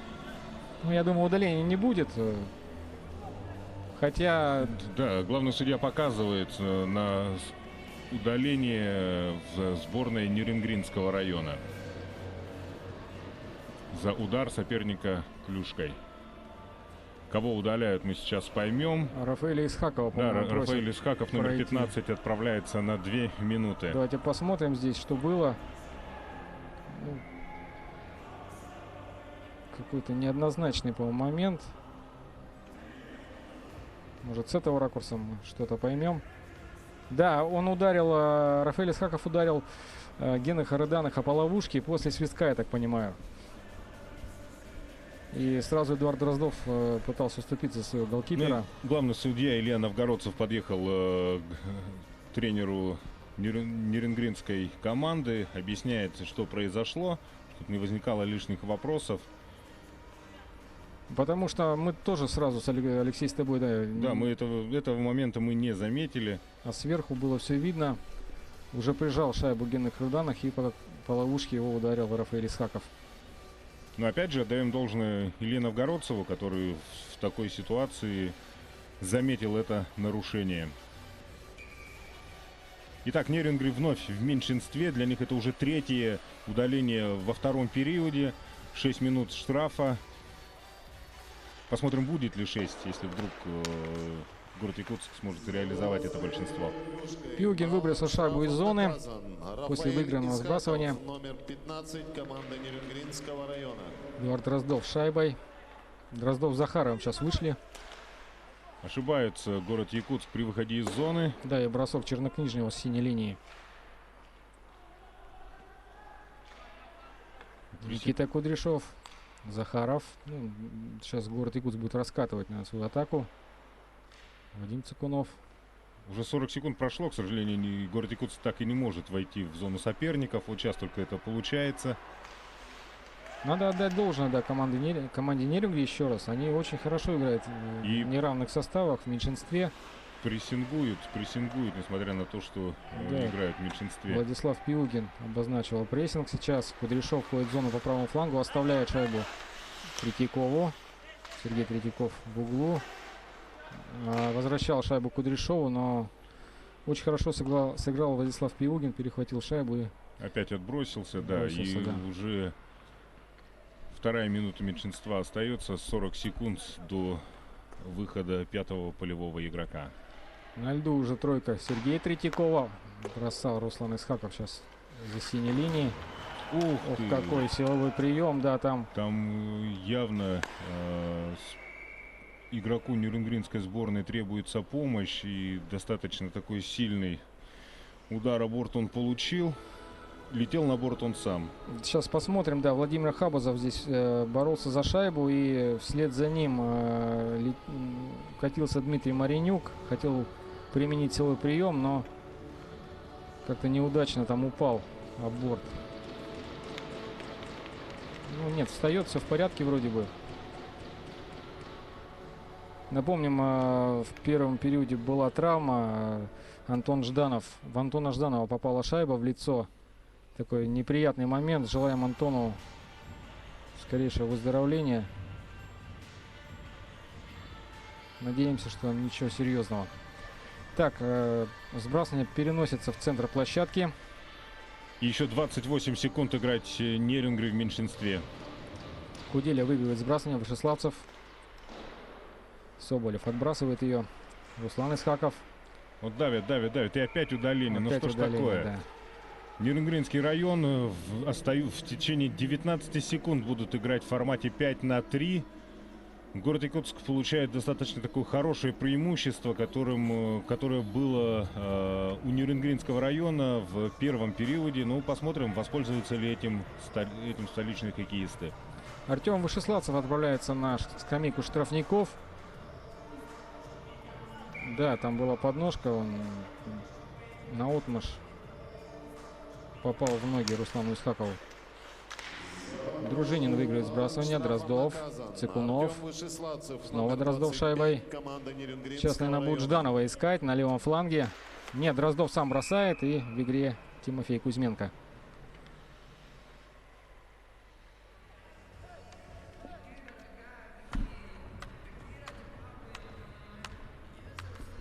«13 минут 56 секунд сыграно во втором периоде.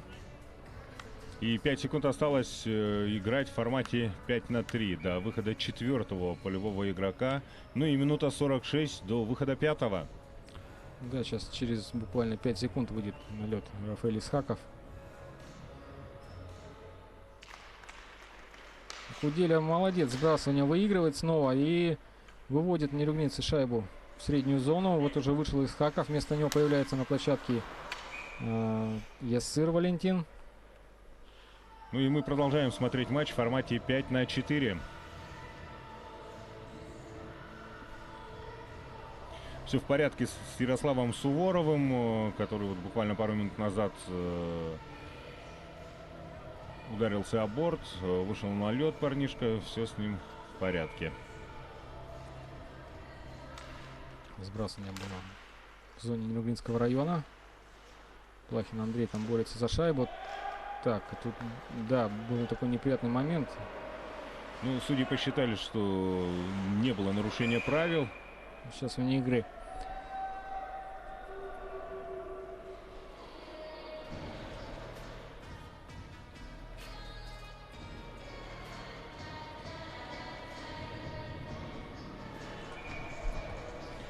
Так, вбрасывание в средней зоне.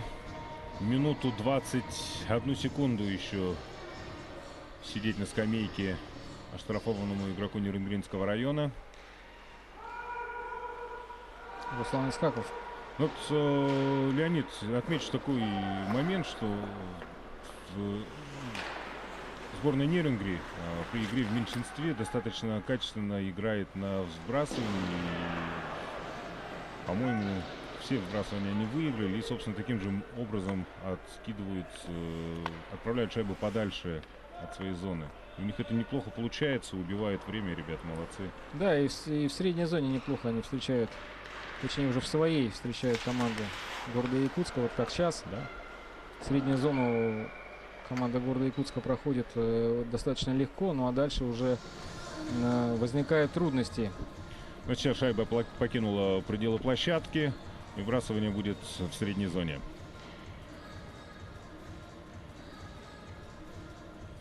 «37 секунд». А, нет, сбрасывание переносят да. в зону Нерюнгринского района. 37 секунд до конца игры в неравных составах. Сбрасывание. Вновь, да, вот как выиграл Куделева, как-то в бок. Цыкунов шайбой.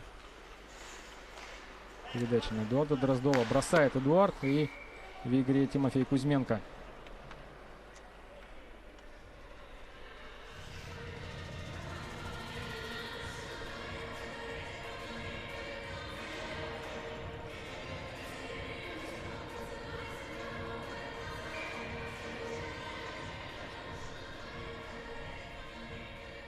Такие короткие отрезки, да? Да, затягивает игру немного все это дело. Снова Куделя сбрасывание выигрывает, но там поборолся Андрей Плахин за воротами. Цыкунов шайба сейчас. Активно против него играет Вячеслав Соболев. И вновь Нерюнгри отбрасывается. 5 секунд до выхода пятого полевого игрока. Дружинин входит в зону по правому флангу. Куделя вновь шайбу забирает. Артем Вышеславцев вышел только что со скамейки оштрафованных. Бросок. Бросок наносил 13 номер команды «Энергии» Ярослав Суворов. Соболев. Здесь неудачная, да, такая передача была. Ну, что сказать, вяжут игроков нападения защитники Нерюнгринского района при входе в свою, когда встречают их. Сейчас посмотрим. Ветров устремляется к воротам города Якутска, да, и бросил мимо ворот. Жестко здесь сыграл, по-моему, это был Никита Кудряшов против Валентина Яссыра. И, скорее всего, будет удаление у команды города Якутска сейчас. Да, на скамейку штрафованных отправляется Никита Кудряшов. А нет, да, Никита Кудряшов отправляется отбывать двухминутное наказание. Ну что, это шанс для команды Нерюнгринского района. У них на площадке остается Ветров, Яссыр и 13 номер Ярослав Суворов. Нет, да, в 5 нападающих будут, по-моему, играть нерюнгринцы сейчас. Вышел Куделя и Вышеславцев еще дополнительно к ним. Да, в 5 защитников. В 5, точнее, пять нападающих, да. Толчок соперника Суворов, клюшкой. Малым Вышеславцев штрафом сейчас наказан. Никита шайбой. Кудряшов, Суворов, номер бросок. 17, команда города Мимо ворот шайба Якутска. пролетела. Ессыр. Выходит за ворота. И она будет сейчас обострять.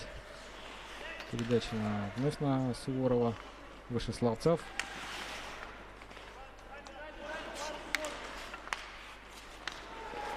Бросает Валентин Ессыр со средней дистанции, но шайба не доходит до ворот. Да, он затянул с броском. И защитник успел заблокировать.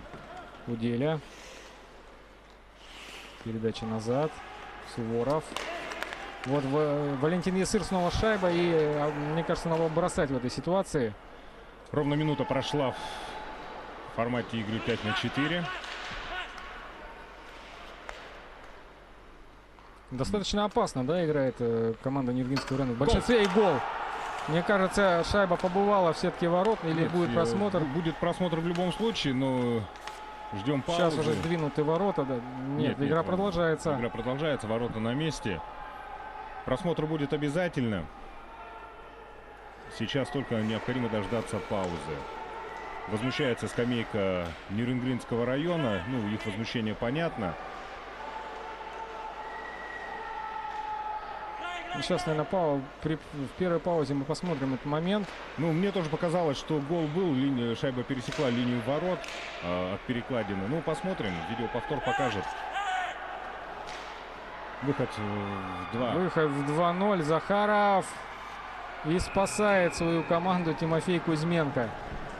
Ну что, ждем просмотра. Да, сейчас будет очень интересный момент. По-моему, кстати, Кузьменко травму сейчас получил. Держится, по-моему, он за ногу, когда вот в таком... Итак, вот, смотрим повтор. Да, Ветров сейчас будет бросать, давайте посмотрим. Сусов бросает. Вот надо сверху посмотреть нам, наверное, План этот сверху момент, да. обязательно покажут, и мы поймем, был ли гол. Вот хороший план, сейчас посмотрим.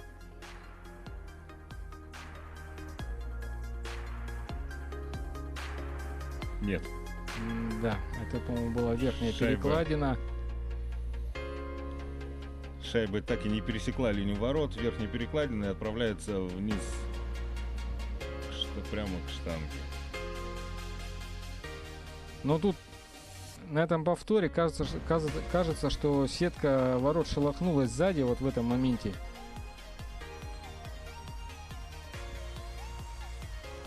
Ну, возможно, это каркас ворот просто поспособствовал. Да, это каркас ворот. И судья сейчас выйдет и сообщит о своем решении.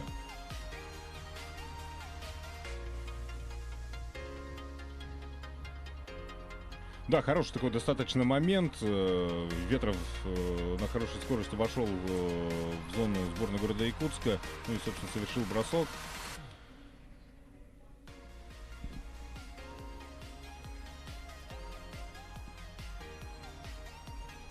Да, бросок достаточно сильный был. Я не могу сейчас рассмотреть точно на повторе. Но по всей видимости, да, в верхнюю перекладину он попал, а потом она уже упала в нижнюю штангу, скорее всего, было так. Ну, судья уже решение принял. Одевает шлем. Ну, собственно, выйдет сейчас и сообщит о принятом решении. Нет гола. Да, гола не было.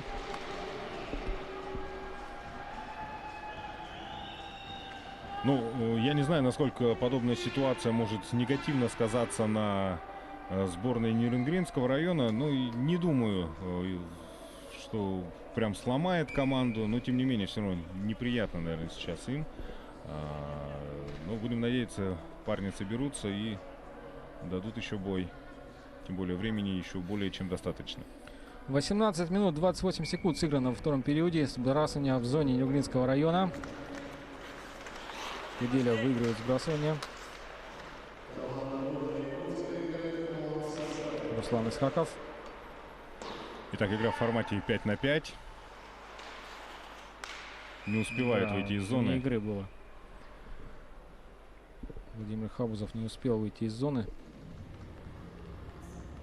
Там два игрока, по-моему, даже не успевали выкатиться.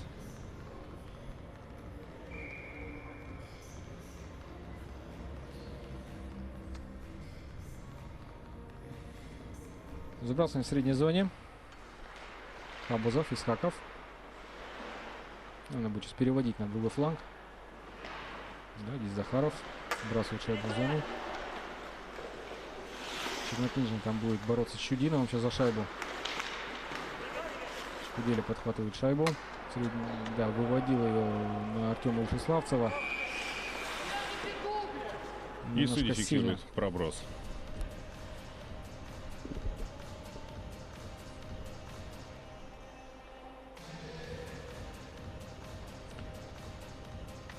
Счет по-прежнему 4-2 в пользу команды города Якутска. Сборная Якутска проводит смену. Нерингри это запрещено по правилам, поэтому бросание в Нерюнгринской. Бросок. И Кудряшов сейчас добивал. После броска Никиты Дружинина. Вадим Цыкунов оставляет шайбу Дружинину. Кто пытается выйти на оперативный простор, ищет свободный лед. Отправляет шайбу за ворота. Там вновь Вадим Цыкунов. Пас Никите Дружинину. Да, здесь бросок не получился, скорее всего. Дружинин. Шайба выходит. Вот эта минута сейчас была с таким чувством, что с численным преимуществом играл город Якутск. Тем не менее, команда играет в формате 5 на 5. Вне игры. Вне игры, да. Сергей Третьяков ходил. Нет, не вне игры. Нарушение численного состава в сборной Нерюнгринского района фиксирует судьи. 6 человек фиксирует судья. Сейчас капитан Артем Вышеславцев подъезжает выяснить.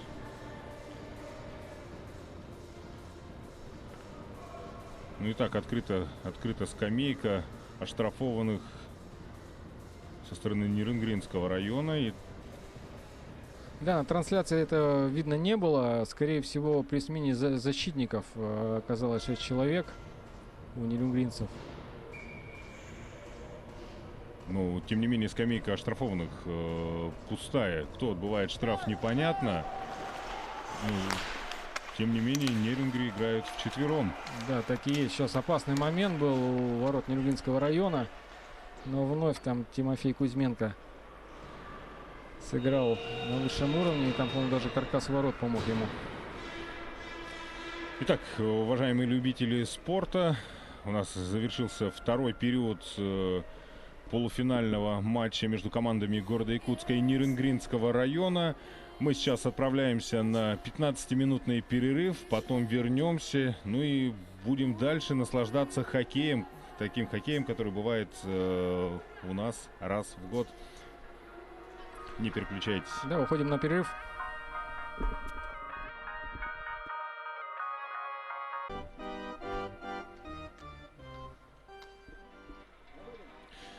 Итак, еще раз добрый вечер. Третий период полуфинального матча между сборными города Якутска и Нерюнгринского района. На кону выход в финал чемпионата Республики Саха-Якутия по хоккею с шайбой в зачет спартакиады по зимним видам спорта. Счет 4-2. Город Якутск начинает в большинстве. В большинстве играть еще минуту 47 секунд. Ну, счет 4-2, как говорится, на тоненького. Игра достаточно равная, поэтому ждем ближайшие 20 минут.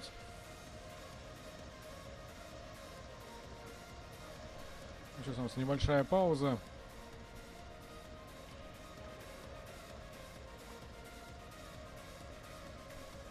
Да, там подправить сейчас каркас ворот. И игра возобновится.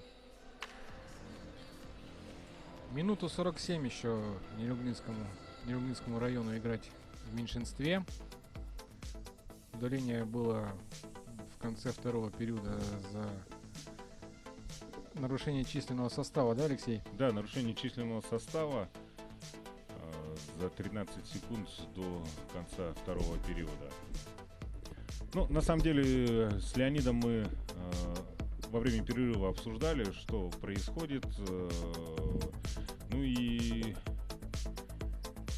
видим два, наверное, развития сценария третьего периода. Это когда город, возможный вариант, когда город Якутск подсядет ввиду своего возраста. Ну или будет ловить на контратаках Нерюнгринский район. Ну, смотрим. Игра покажет. Не сколько своего возраста, сколько молодого возраста команды Нерюнгри. Соперников, да, конечно. Разница в возрасте, так скажем. Захаров, шайба за воротами. Вновь получает он шайбу. Денис Чудинов. На Хабузова переводил. Обратно возвращает шайбу Денису Чудинову. Выходит он за ворота. Передача на пятачок. Захаров на синей линии. Сергей Третьяков не смог шайбу удержать. Здесь Денис Чудинов помог ему.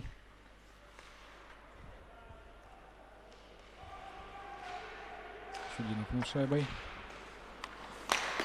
Передача, да, на Третьякова и бросок с острого угла, но Тимофей Кузьменко. Тимофей Кузьменко на месте. И, ну, еще раз отмечу, на самом деле, ну, достаточно хорошую игру в меньшинстве показывает по ходу этого матча сборная Нерюнгринского района. Надежно играют четверка. И вновь отбрасывают шайбу за пределы своей зоны. Да, и вновь подчеркну, что это было сделано после выигранного сбрасывания игроком команды Нерюнгри. Немаловажный момент, кстати, мы тоже об этом говорили, о том, что сбрасывание Нерюнгри надежно, особенно когда играют в меньшинстве. Вот опять мы видим выброс шайбы из своей зоны. Андрей Плахин подхватывает шайбу, уходит за ворота. Сейчас будет начинать атаку команда города Якутска. Еще 20 секунд играть в меньшинстве Нерюнгри. Да, решил сам войти в зону. Оставляет Кудряшову шайбу. Раздов.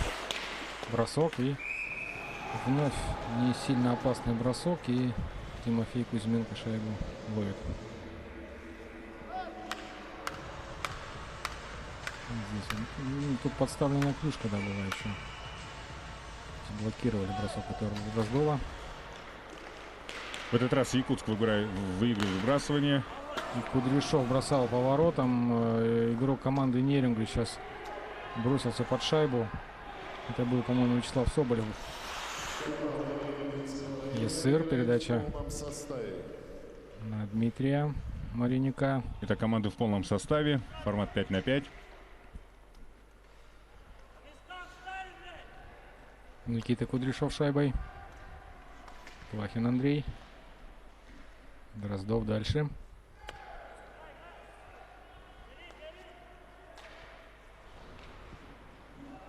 Дмитрий Маринюк начинает атаку. Рафаэль Исхаков, но шайба сходит у него с крюка. И его брат Руслан подхватывает шайбу и будет бросать. Да, и Рафаэль здесь сзади. Блокирует бросок. Да, очень хитро сыграл.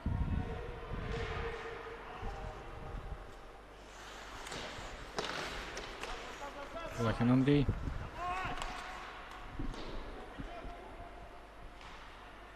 Вот опасный момент. Денис Чудинов наносил бросок. И повторный бросок от Сергея Третьякова. Да, и ворота сдвинуты сейчас.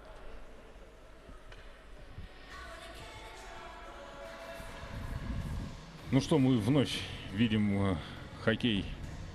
Встречный хоккей.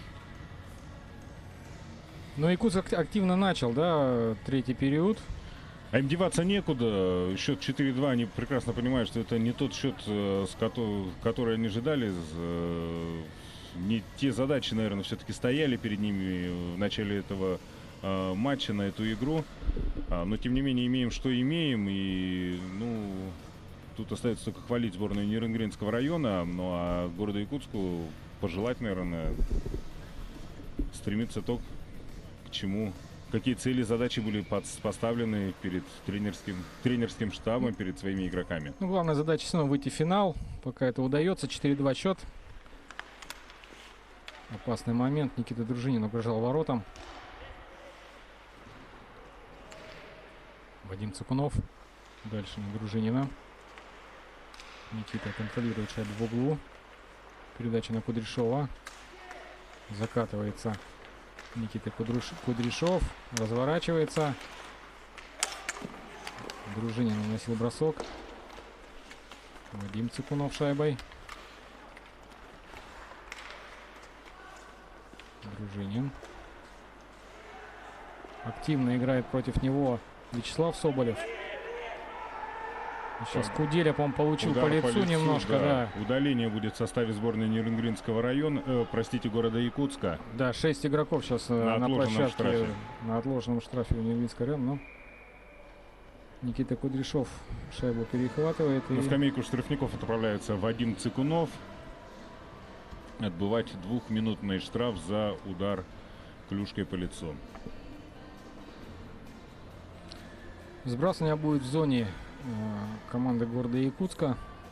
Сейчас посмотрим этот момент. Вот здесь, да, уже выходил из зоны Куделя. И ну, это как раз таки, к примеру, к вопросу о том, насколько успевают игроки сборной города Якутска за нерюнгринскими спортсменами. Вынужден был нарушать Вадим Цикунов. Клюшкой, малым штрафом наказан.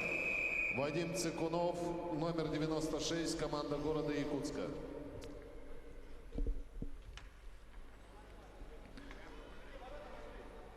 Шайба сейчас вновь будет брошена в зоне города Якутска. У Нерюнгри на площадке Ветров под номер 16, Вышеславцев 25 и 10 номер Валентин Ясыр. Сзади играет 5 номер Александр Чернокнижный. Как раз таки Чернокнижный сейчас ошибся при приеме шайбы. Да, и тут 4 нападающих, и вместе с ними вышел Ярослав Суворов. Ну, многие команды при большинстве выпускают 4 нападающих, 1 защитника. Сейчас мы видим у команды Нерюнгри как раз таки вышли 4 нападающих и 1 защитник сзади. Ветров. Ох, какой отскок. Да, Вышеславцев. Назад на Суворова. Вышеславцев. Вновь Ветров шайбой за воротами. Передача Вышеславцеву. Надо немножко расставиться, да, игрокам сборной Нерюнгри. Ясыр бросает по воротам.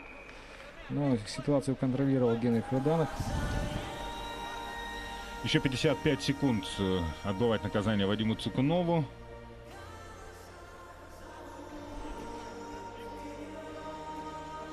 Сейчас Генрих, наверное, говорит судье, возможно, была игра в площади ворот.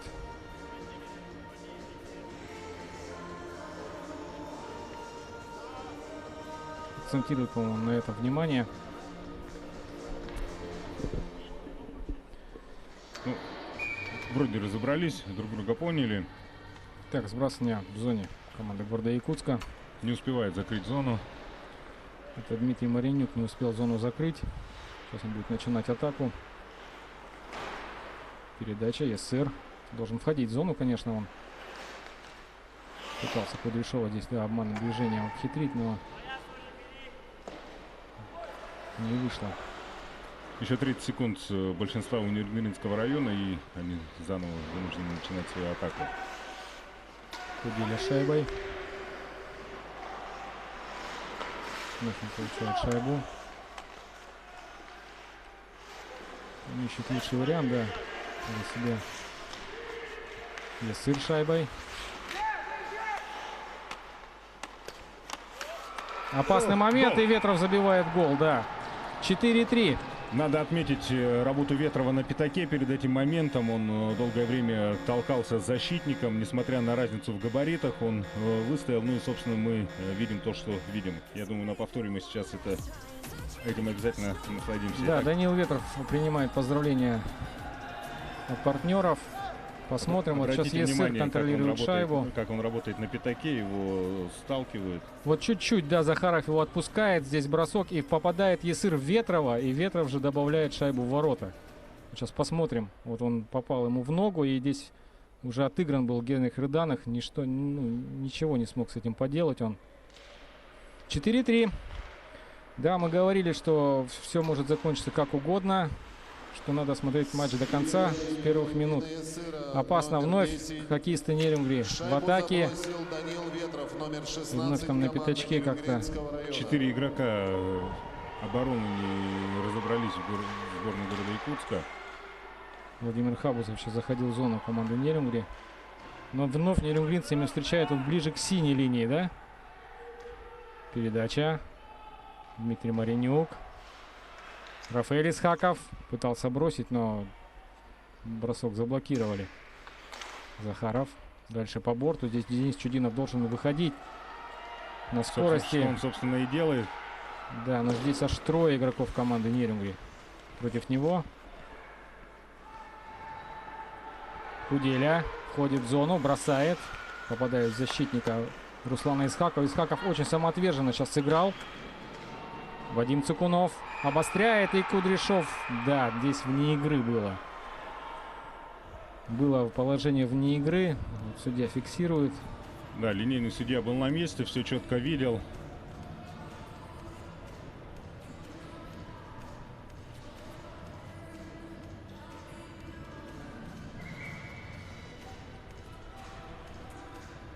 Или проброс это был зафиксирован? Наверное, был проброс, да. Скорее всего, это проброс, потому что даже игрокам города Якутска не дали смениться. Суворов выигрывает сбрасывание. Куделя сразу же бросает поворотом. Цыкунов шайбой. Кудряшов. Ну, здесь встречает его Владислав Пиугин. Плахин Андрей. Прессингует Нерюнгри. Да, это Артем Вышеславцев был. И здесь это Чернокнижный закрывает зону. Приносит Чернокнижный. свои плоды. Суворов как-то попал в игрока сейчас сборной команды города Якутска. Чернокнижный подключается в атаку. Против него Андрей Плахин. Да, хотел оставить Суворову, но здесь Ошибся, конечно. Дружинин прочитал этот момент.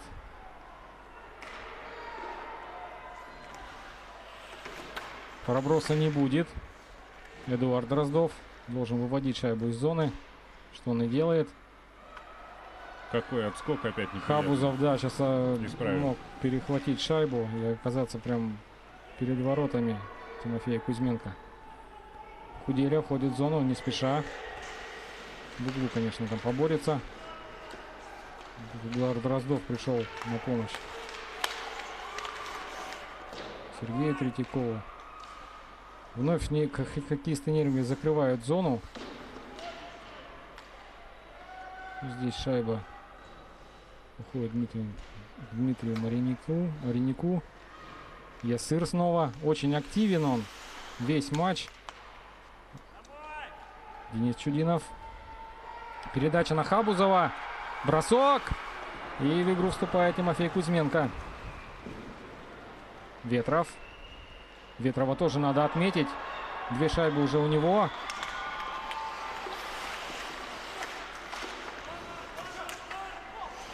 Здесь хорошо сыграл Руслан Исхаков. Итак. Нет, не успевает Чудинов к шайбе. Пиугин. Входит в зону. Ветров. Вышеславцев. Ушел за ворота. Искал Ветрова передачи, но здесь вновь сыграл хорошо Руслан Исхаков. Вышеславцев. Ветров. Будет бросать? Нет, не смог. И Никита Кудряшов подхватывает шайбу. Удаление будет в составе сборной Нерюнгринского района. Да, вот здесь Ветров шайбу подбирает и свисток. Удар по рукам, по-моему, фиксирует судья. И на скамейку отправляется Владимир Горбатов, номер 18. Ну, достаточно важный такой момент в игре. К середине 3-го периода город Якутск получает численное преимущество.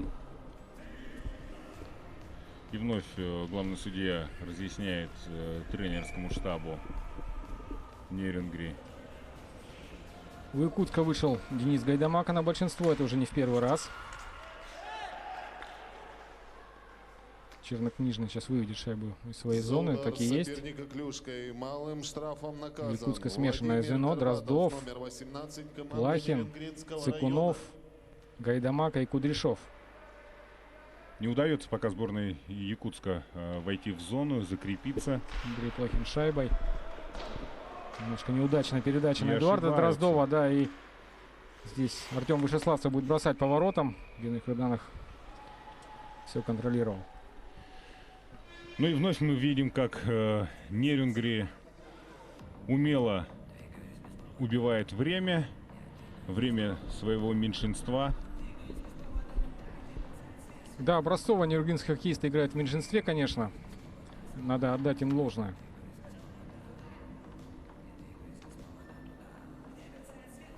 Вбрасывание в зоне команды города Якутска. Сергей Третьяков и Ярослав Суворов на сбрасывании. Вот Третьяков сейчас сбрасывание выиграл. Чудинов будет раскатываться. Да. Отдает Третьякову шайбу. Но неудачная передача на Захарова. И вновь надо будет заходить в зону команде города Якутска. Захаров шайбой. Входит в зону по правому флангу. Это, да, сейчас расставятся, наверное, игроки сборной города Якутска. Хабузов шайбой. Захаров. Вновь Хабузов. Прострел, но неудобно было там Сергею Третьякову замыкать. Бросок сходу Захарова. Мимо ворот прошла шайба. Успевает закрыть зону Якутск. Хабузов, Чудинов, и успевает Тимофей Кузьменко переместиться. Шайба угодила в защитника нерюнгринской команды.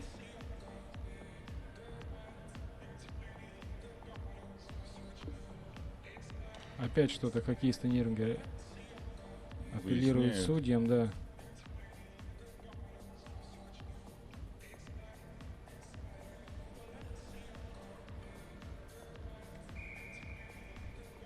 22 секунды еще играть городу Якутску в большинстве.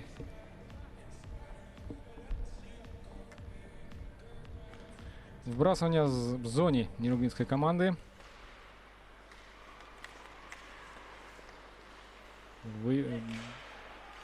Выиграл, кстати, Сергей Третьяков сейчас вбрасывание.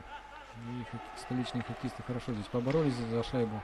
Сохранили ее в зоне. Но вновь хоккеисты Нерюнги выводят шайбу из зоны. Это Дмитрий Маринюк был. Руслан Исхаков оставляет шайбу назад. Юрий Захаров ищет партнера. Находит в полном составе. Никиту Дружинина. Все, в равных составах проходит игра. Да, уже вышел пятый игрок у команды Нерюнгри.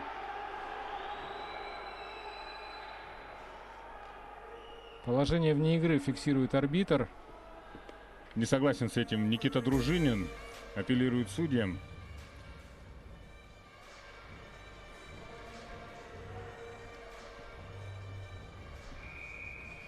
Вбрасывание переносится в центр площадки. И тайм-аут берет Да. сборная города Якутска. 30-секундный перерыв. Ну, я не знаю, этот тайм-аут, наверное, все-таки подтверждает наши мысли о том, что город Якутск, скорее всего, подсядет к концу третьего периода. Ну и, собственно, именно сейчас они вынуждены взять перерыв, чтобы отдышаться, может быть, поменять стратегию и обсудить какие-то моменты. Ну, сбить темп тоже. Сбить темп, да. Я говорю, вот небольшая заминка во втором периоде, она как-то повлияла на ход игры, по-моему. Ты имеешь в виду во время перерыва, то есть когда затянулся перерыв? Да. Ну, с другой стороны, все команды были в одинаковых условиях. Перерыв одинаково затянулся для всех. Никита Кудряшов подхватывает шайбу в середине площадки. Эдуард Дроздов переводит сразу вперед, но вновь там хоккеисты Нерюнгри шайбу перехватывают. Валентин Ясыр активно пытается войти в зону, но не удается. Проброс фиксируют судьи. Вот смотри, уже который раз мы наблюдаем за последние минуты, как Якутск просто отбрасывается, вынужден отбрасываться из своей зоны. Ну, начало-то было за столичными хоккеистами, это надо признавать, но опять игра уходит на какие-то рваные отрезки. И опасный момент сейчас. Генрих Руданов выручает команду. Валентин Ясыр в углу.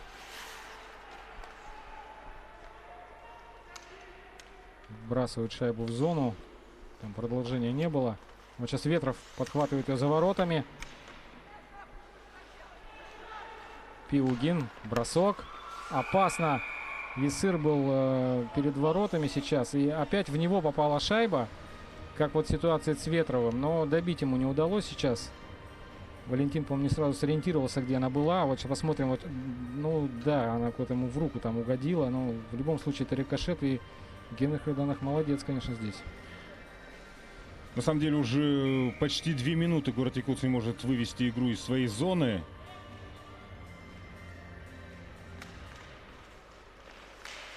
Куделя вновь шайбой после взбрасывания. И сразу наносит бросок. Борьбу обозначал Рафаэль Исхаков на пятачке.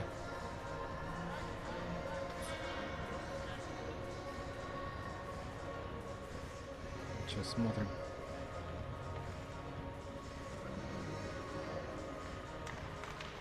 Куделя вновь сбрасывание выигрывает. Опасный опять вновь бросок. Маринюк. Вновь Маринюк закрывает зону. Куделя. И вновь с острого угла бросок. Вышеславцев шайбой. Против него Чудинов. Вышеславцев в углу. Находит Маринюка. Бросок. Опасно. Куделя. Там отказалось, что открытый угол был, да, по-моему, у Вышеславцев. Да, нет, ну здесь все-таки... Удается закрыть зону.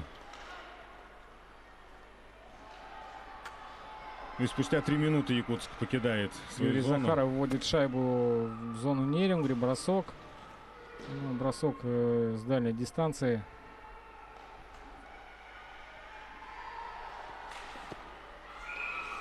Это Эдуард Дроздов сейчас атаковал ворота нерюнгринской команды. Ну и вступает в игру Тимофей Кузьменко. Вот, Леонид, мы с тобой тоже во время перерыва этот момент обсуждали, но насколько была бы игра другой, если бы с самых первых минут Тимофей Кузьменко стоял на воротах? Ну, сложный вопрос, конечно, но не пошла игра, наверное, у Павла Митрофанова. Ну,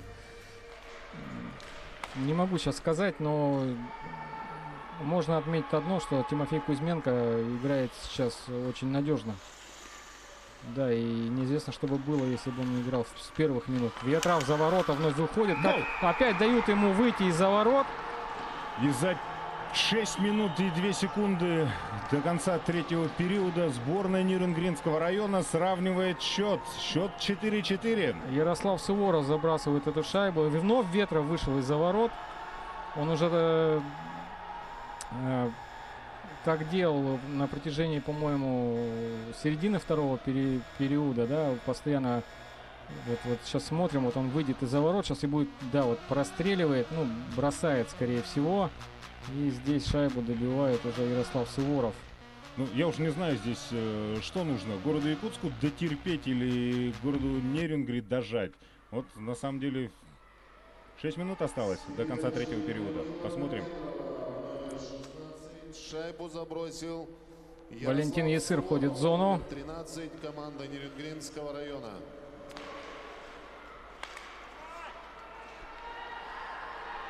Юрий Захаров шайбой, бросок. Вновь Кузьменко парирует эту угрозу. Ну, бросок был явно с расчетом на отскок. Сейчас команда Якутска должна взвинтить темп. 4:36 прошло с начала третьего периода. Но смотрим. Ярослав Суворов шайбой. Блокирует бросок Сергей Третьяков. И вновь мы видим, Якутск отбрасывается. Ветров. Вышеславцев. Ветров. Вышеславцев. Входит в зону. Сам упал Вышеславцев. Бросок Рафаэля Исхакова. Попал он в Захарова, по-моему. Чернокнижный.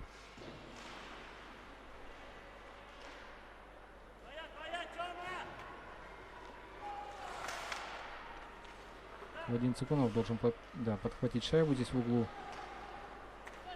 Переводил за ворота Никиты Дружинина, но не удалось Никите шайбу остановить. Защитники. Вадим Цикунов. Передача на пятачок. Обратная передача от Дружинина была, но Куделя подхватил шайбу на пятачке и добрался до ворот города Якутска и бросил. Плахин Андрей. Вновь Никита Дружинин шайбой. Обыграть не смог сейчас игрока сборной Нерюнгри.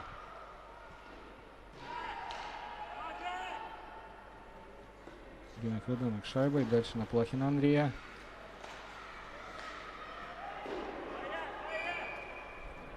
Да, сейчас вот проблемы с первой передачей, по-моему, у игроков команды Якутска. Ну, на самом деле, как бы не завершился сегодня матч, той команде, которая пройдет в финал, значительно сложнее будет в борьбе за первое место, потому что, напомним, Мирнинская команда, которая первая оказалась в финале, завершила свой матч 4 часа назад, и, соответственно, у них больше времени на восстановление. Ну и, положа руку на сердце, у них и матч был намного проще и легче, нежели тот, который мы видим сейчас. Но здесь еще может быть обратная ситуация. Сейчас посмотрим. Это Хабузов, передача на пятак. Здесь еще может быть обратная ситуация. Так, смотрим. Ветров. Захаров здесь все контролировал. Обратная ситуация, что у Мирного был легкий матч, но все-таки кто выйдет в финал, та команда, наверное, будет в тонусе, потому что сейчас игра равная. Ну, тоже может быть, не исключено. Третьяков шайбой. Пилгин тут его активно атакует. Захаров закрыл зону. Не было положения вне игры. Маринюк Дмитрий. Суворов. Опасно. Бросок. И Генрих Рыданов выручает команду города Якутска сейчас.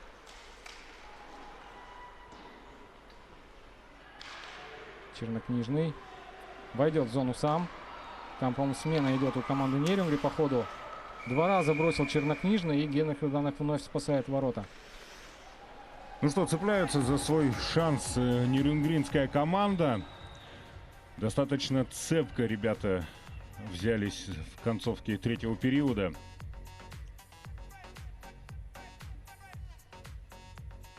Да, валидольная игра сейчас. 3 минуты остается до конца третьего периода. 30-секундный перерыв. Команда Нерюнгри уже берет тайм-аут. Ну, наверное, чтобы лидеры продышались. Да, решающие 3 минуты оставшиеся. Ну и надо, наверное, Леонид, нам взглянуть на регламент и понять овертайм, сколько будет длиться, если счет на табло останется равным.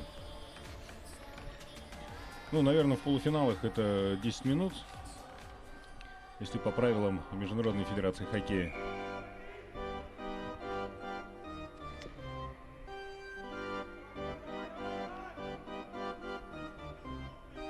Ну, по регламенту дополнительное время будет длиться 5 минут в формате 4-4.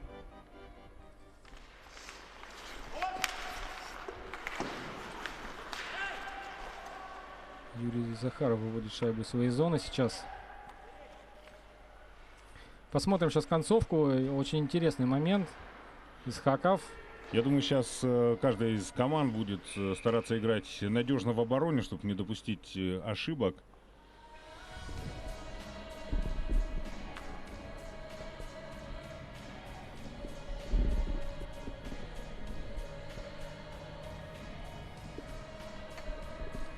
Шайба переносится в зону команды Нерюнгри. Денис Гайдамака сейчас будет на точке вбрасывания против Александра Кудели. И Гайдамака выигрывает сбрасывание. Захаров бросает. Не попал в створ ворот. Руслан Исхаков закрывает зону. Гайдамака боролся тут за воротами, но шайба у Кудели. Будет выводить он ее из зоны. Да, пойдет вперед сам, скорее всего. Оставляет на Рафаэля Исхакова. Рафаэль бросает, но в брата попал.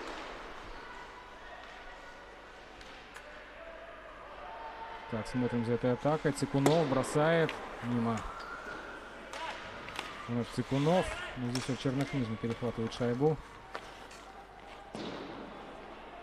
Кудели выводит ее в среднюю зону. Вышеславцев. Да, Чернокнижный подключался к атаке.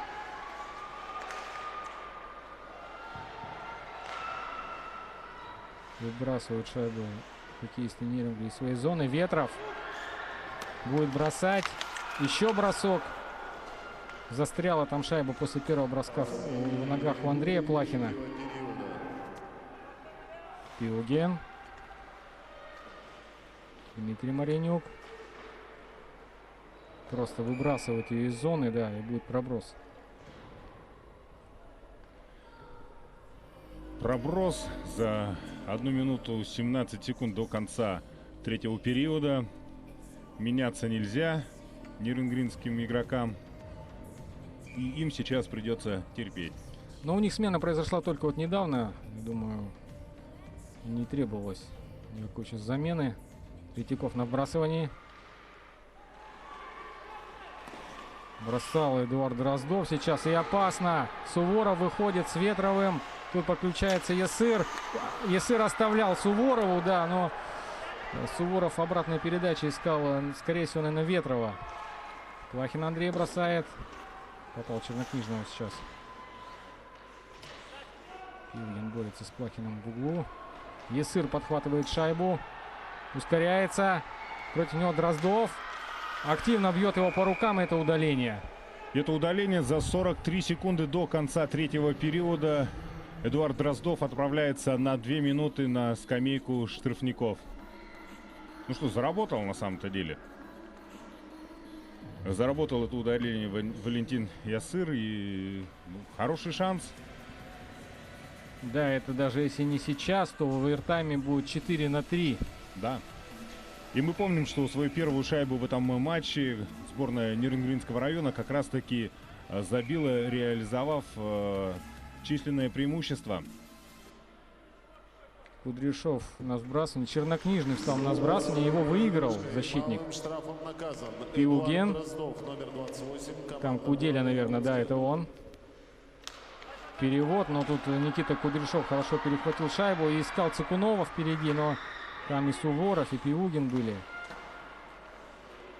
Чернокнижный. Передача Куделя. Чуть-чуть не удержал шайбу, но тут опять Валентин Ясыр опасно входит в зону.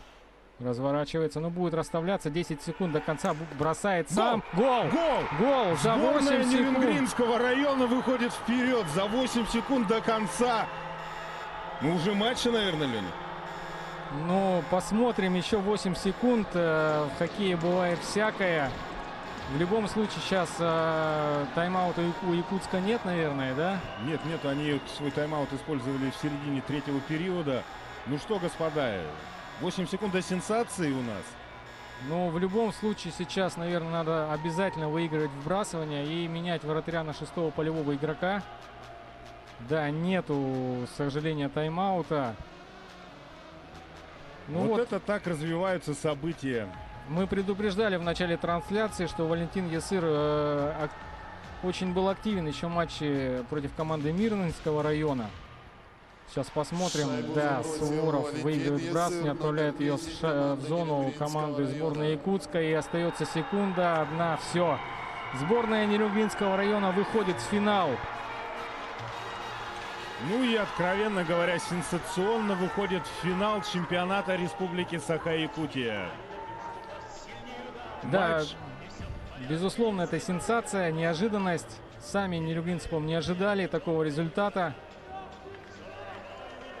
Ну что сказать, что тут сказать. Завтра финалы, смотрим и ждем матч за третье место в 11:30 на телеканале Якутия-24 и телеканале Мамонт. Ну и финальный матч между сборными Нирнинского и Ниренгринского района смотрите в 14:30 также на телеканалах Якутия-24 и телеканал Мамонт.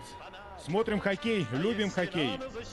Да, уважаемые господа, заканчивается наша трансляция. Всем спасибо, удачи Всем вам. спасибо, всего доброго. Хоккей играют настоящие мужчины. Трус не играет в хоккей. Трус не играет в хоккей. Красивых матчей будет сыграно немало. И не забудем мы, как встали в сражениях золото и кубки добывала. Великолепная пятерка и вратарь. Суровый бой ведет ледовая дружина. Мы верим в мужество отчаянных парней.